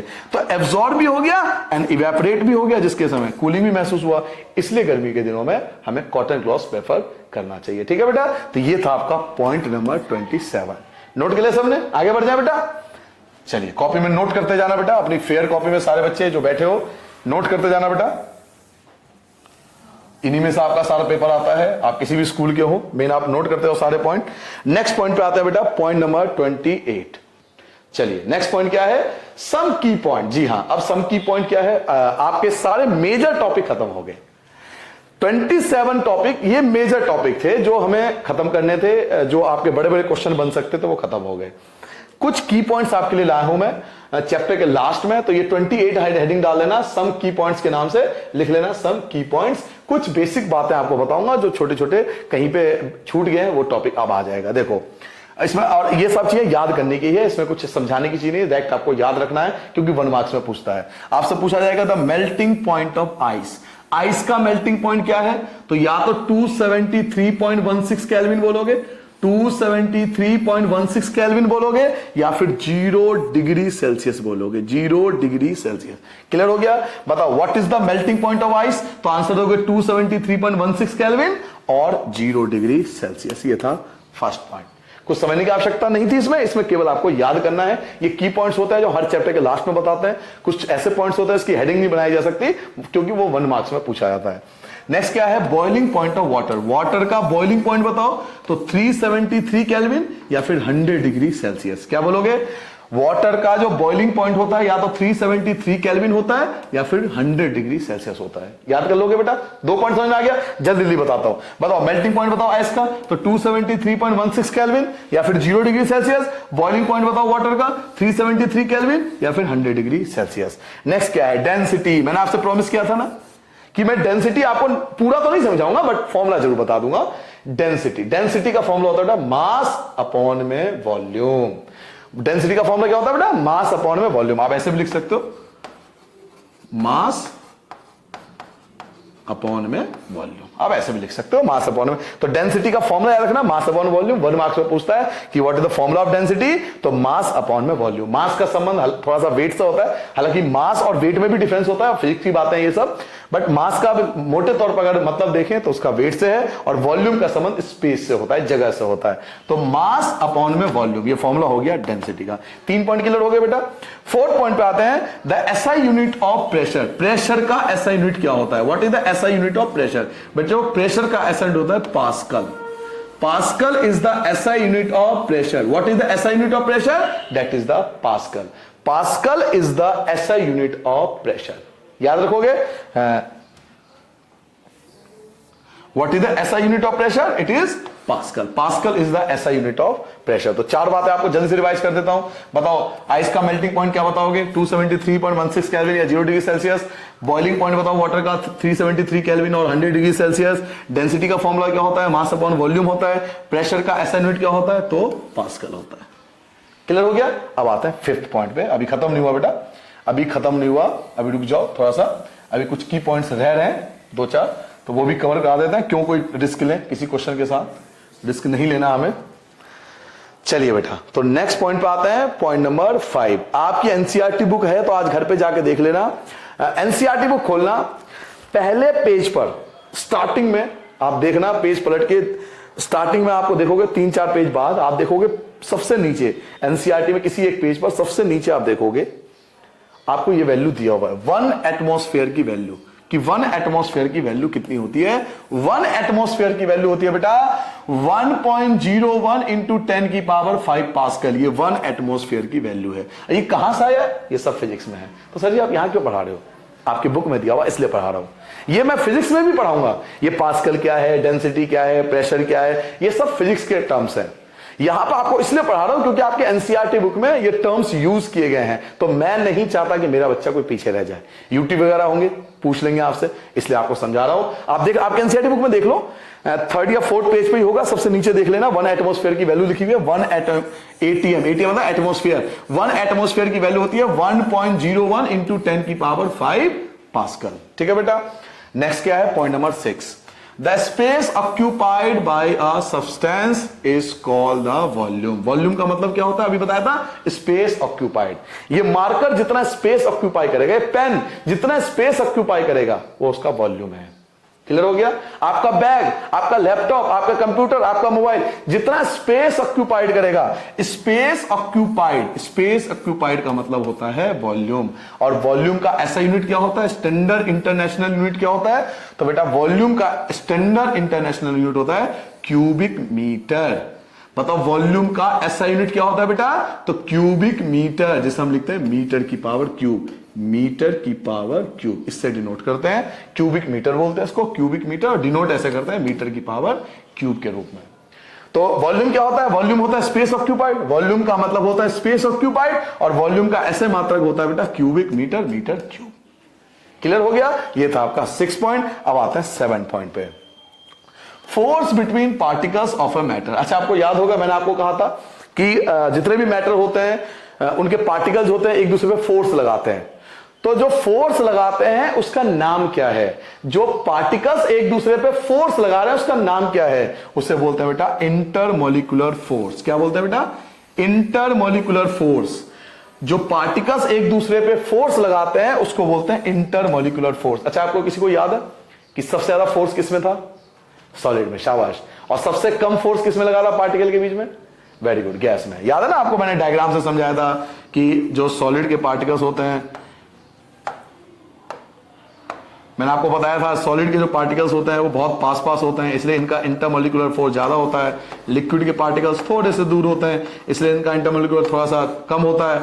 और गैस के पार्टिकल बहुत दूर होते हैं, इसलिए इसका इंटरमोलिकुलर फोर्स सबसे कम होता है। तो सॉलिड का इंटरमोलिकुलर फोर्स सबसे ज्यादा होगा और गैस का इंटरमोलिकुलर फोर्स सबसे कम होगा।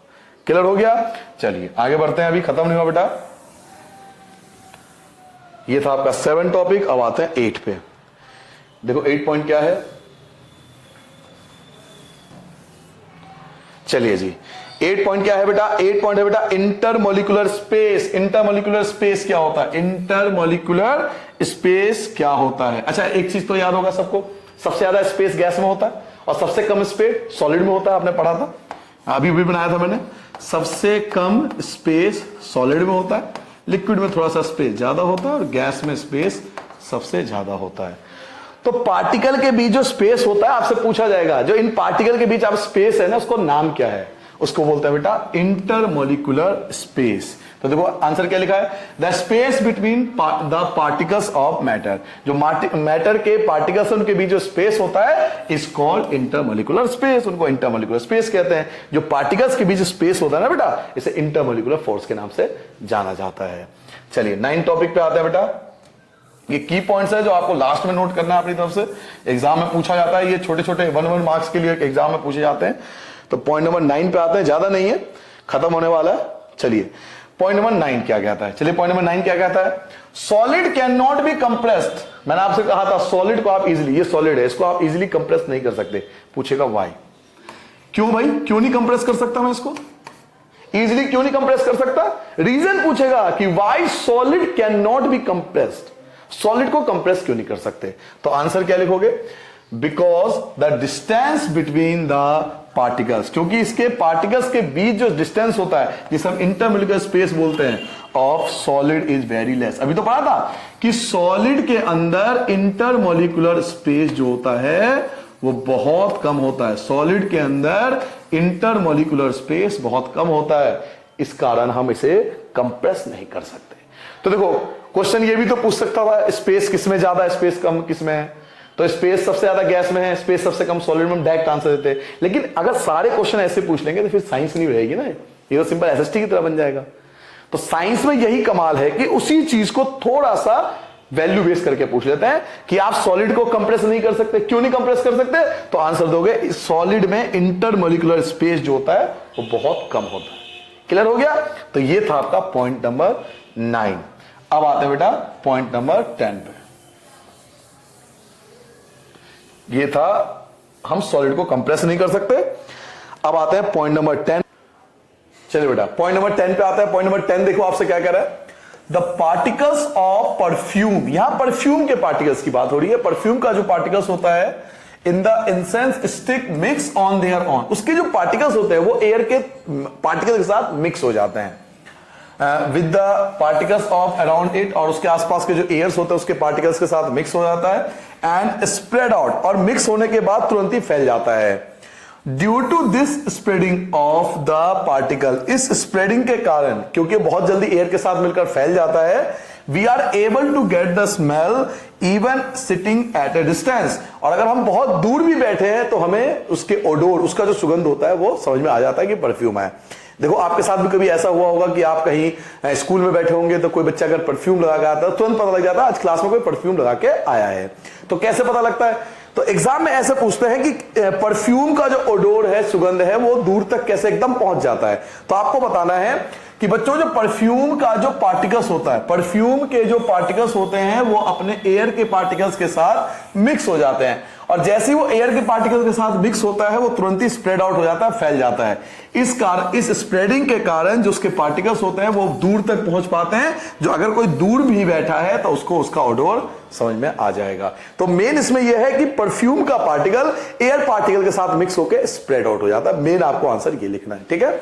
चलिए पॉइंट नंबर 11 पे आते हैं, इस पॉइंट को हटाते हैं। परफ्यूम वाला क्वेश्चन अगर आप एग्जाम में आता है तो आपको इस प्रकार से आंसर देना है बेटा।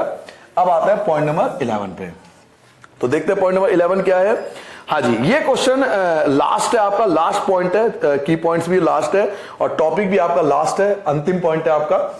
इसमें क्वेश्चन पूछा जाता है बच्चों, इसका ये जो आपको 11 पॉइंट आपको समझाने वाला उसका मेन क्वेश्चन ये आता है पेपर के एग्जाम कि जो हॉट फूड होता है, गर्म खाना होता है, उसका जो ओडोर होता है, उसका सुगंध होता है, हमें दूर से ही पता लग जाता है। जबकि जो ठंडा खाना हो जाता है, जब खाना फूड जो है वो ठंडा पड़ जाता है तो उसका ओडोर हमें नहीं पता चलता। ऐसा क्यों? गर्म फूड का ओडोर हमें क्यों पता लग जाता है?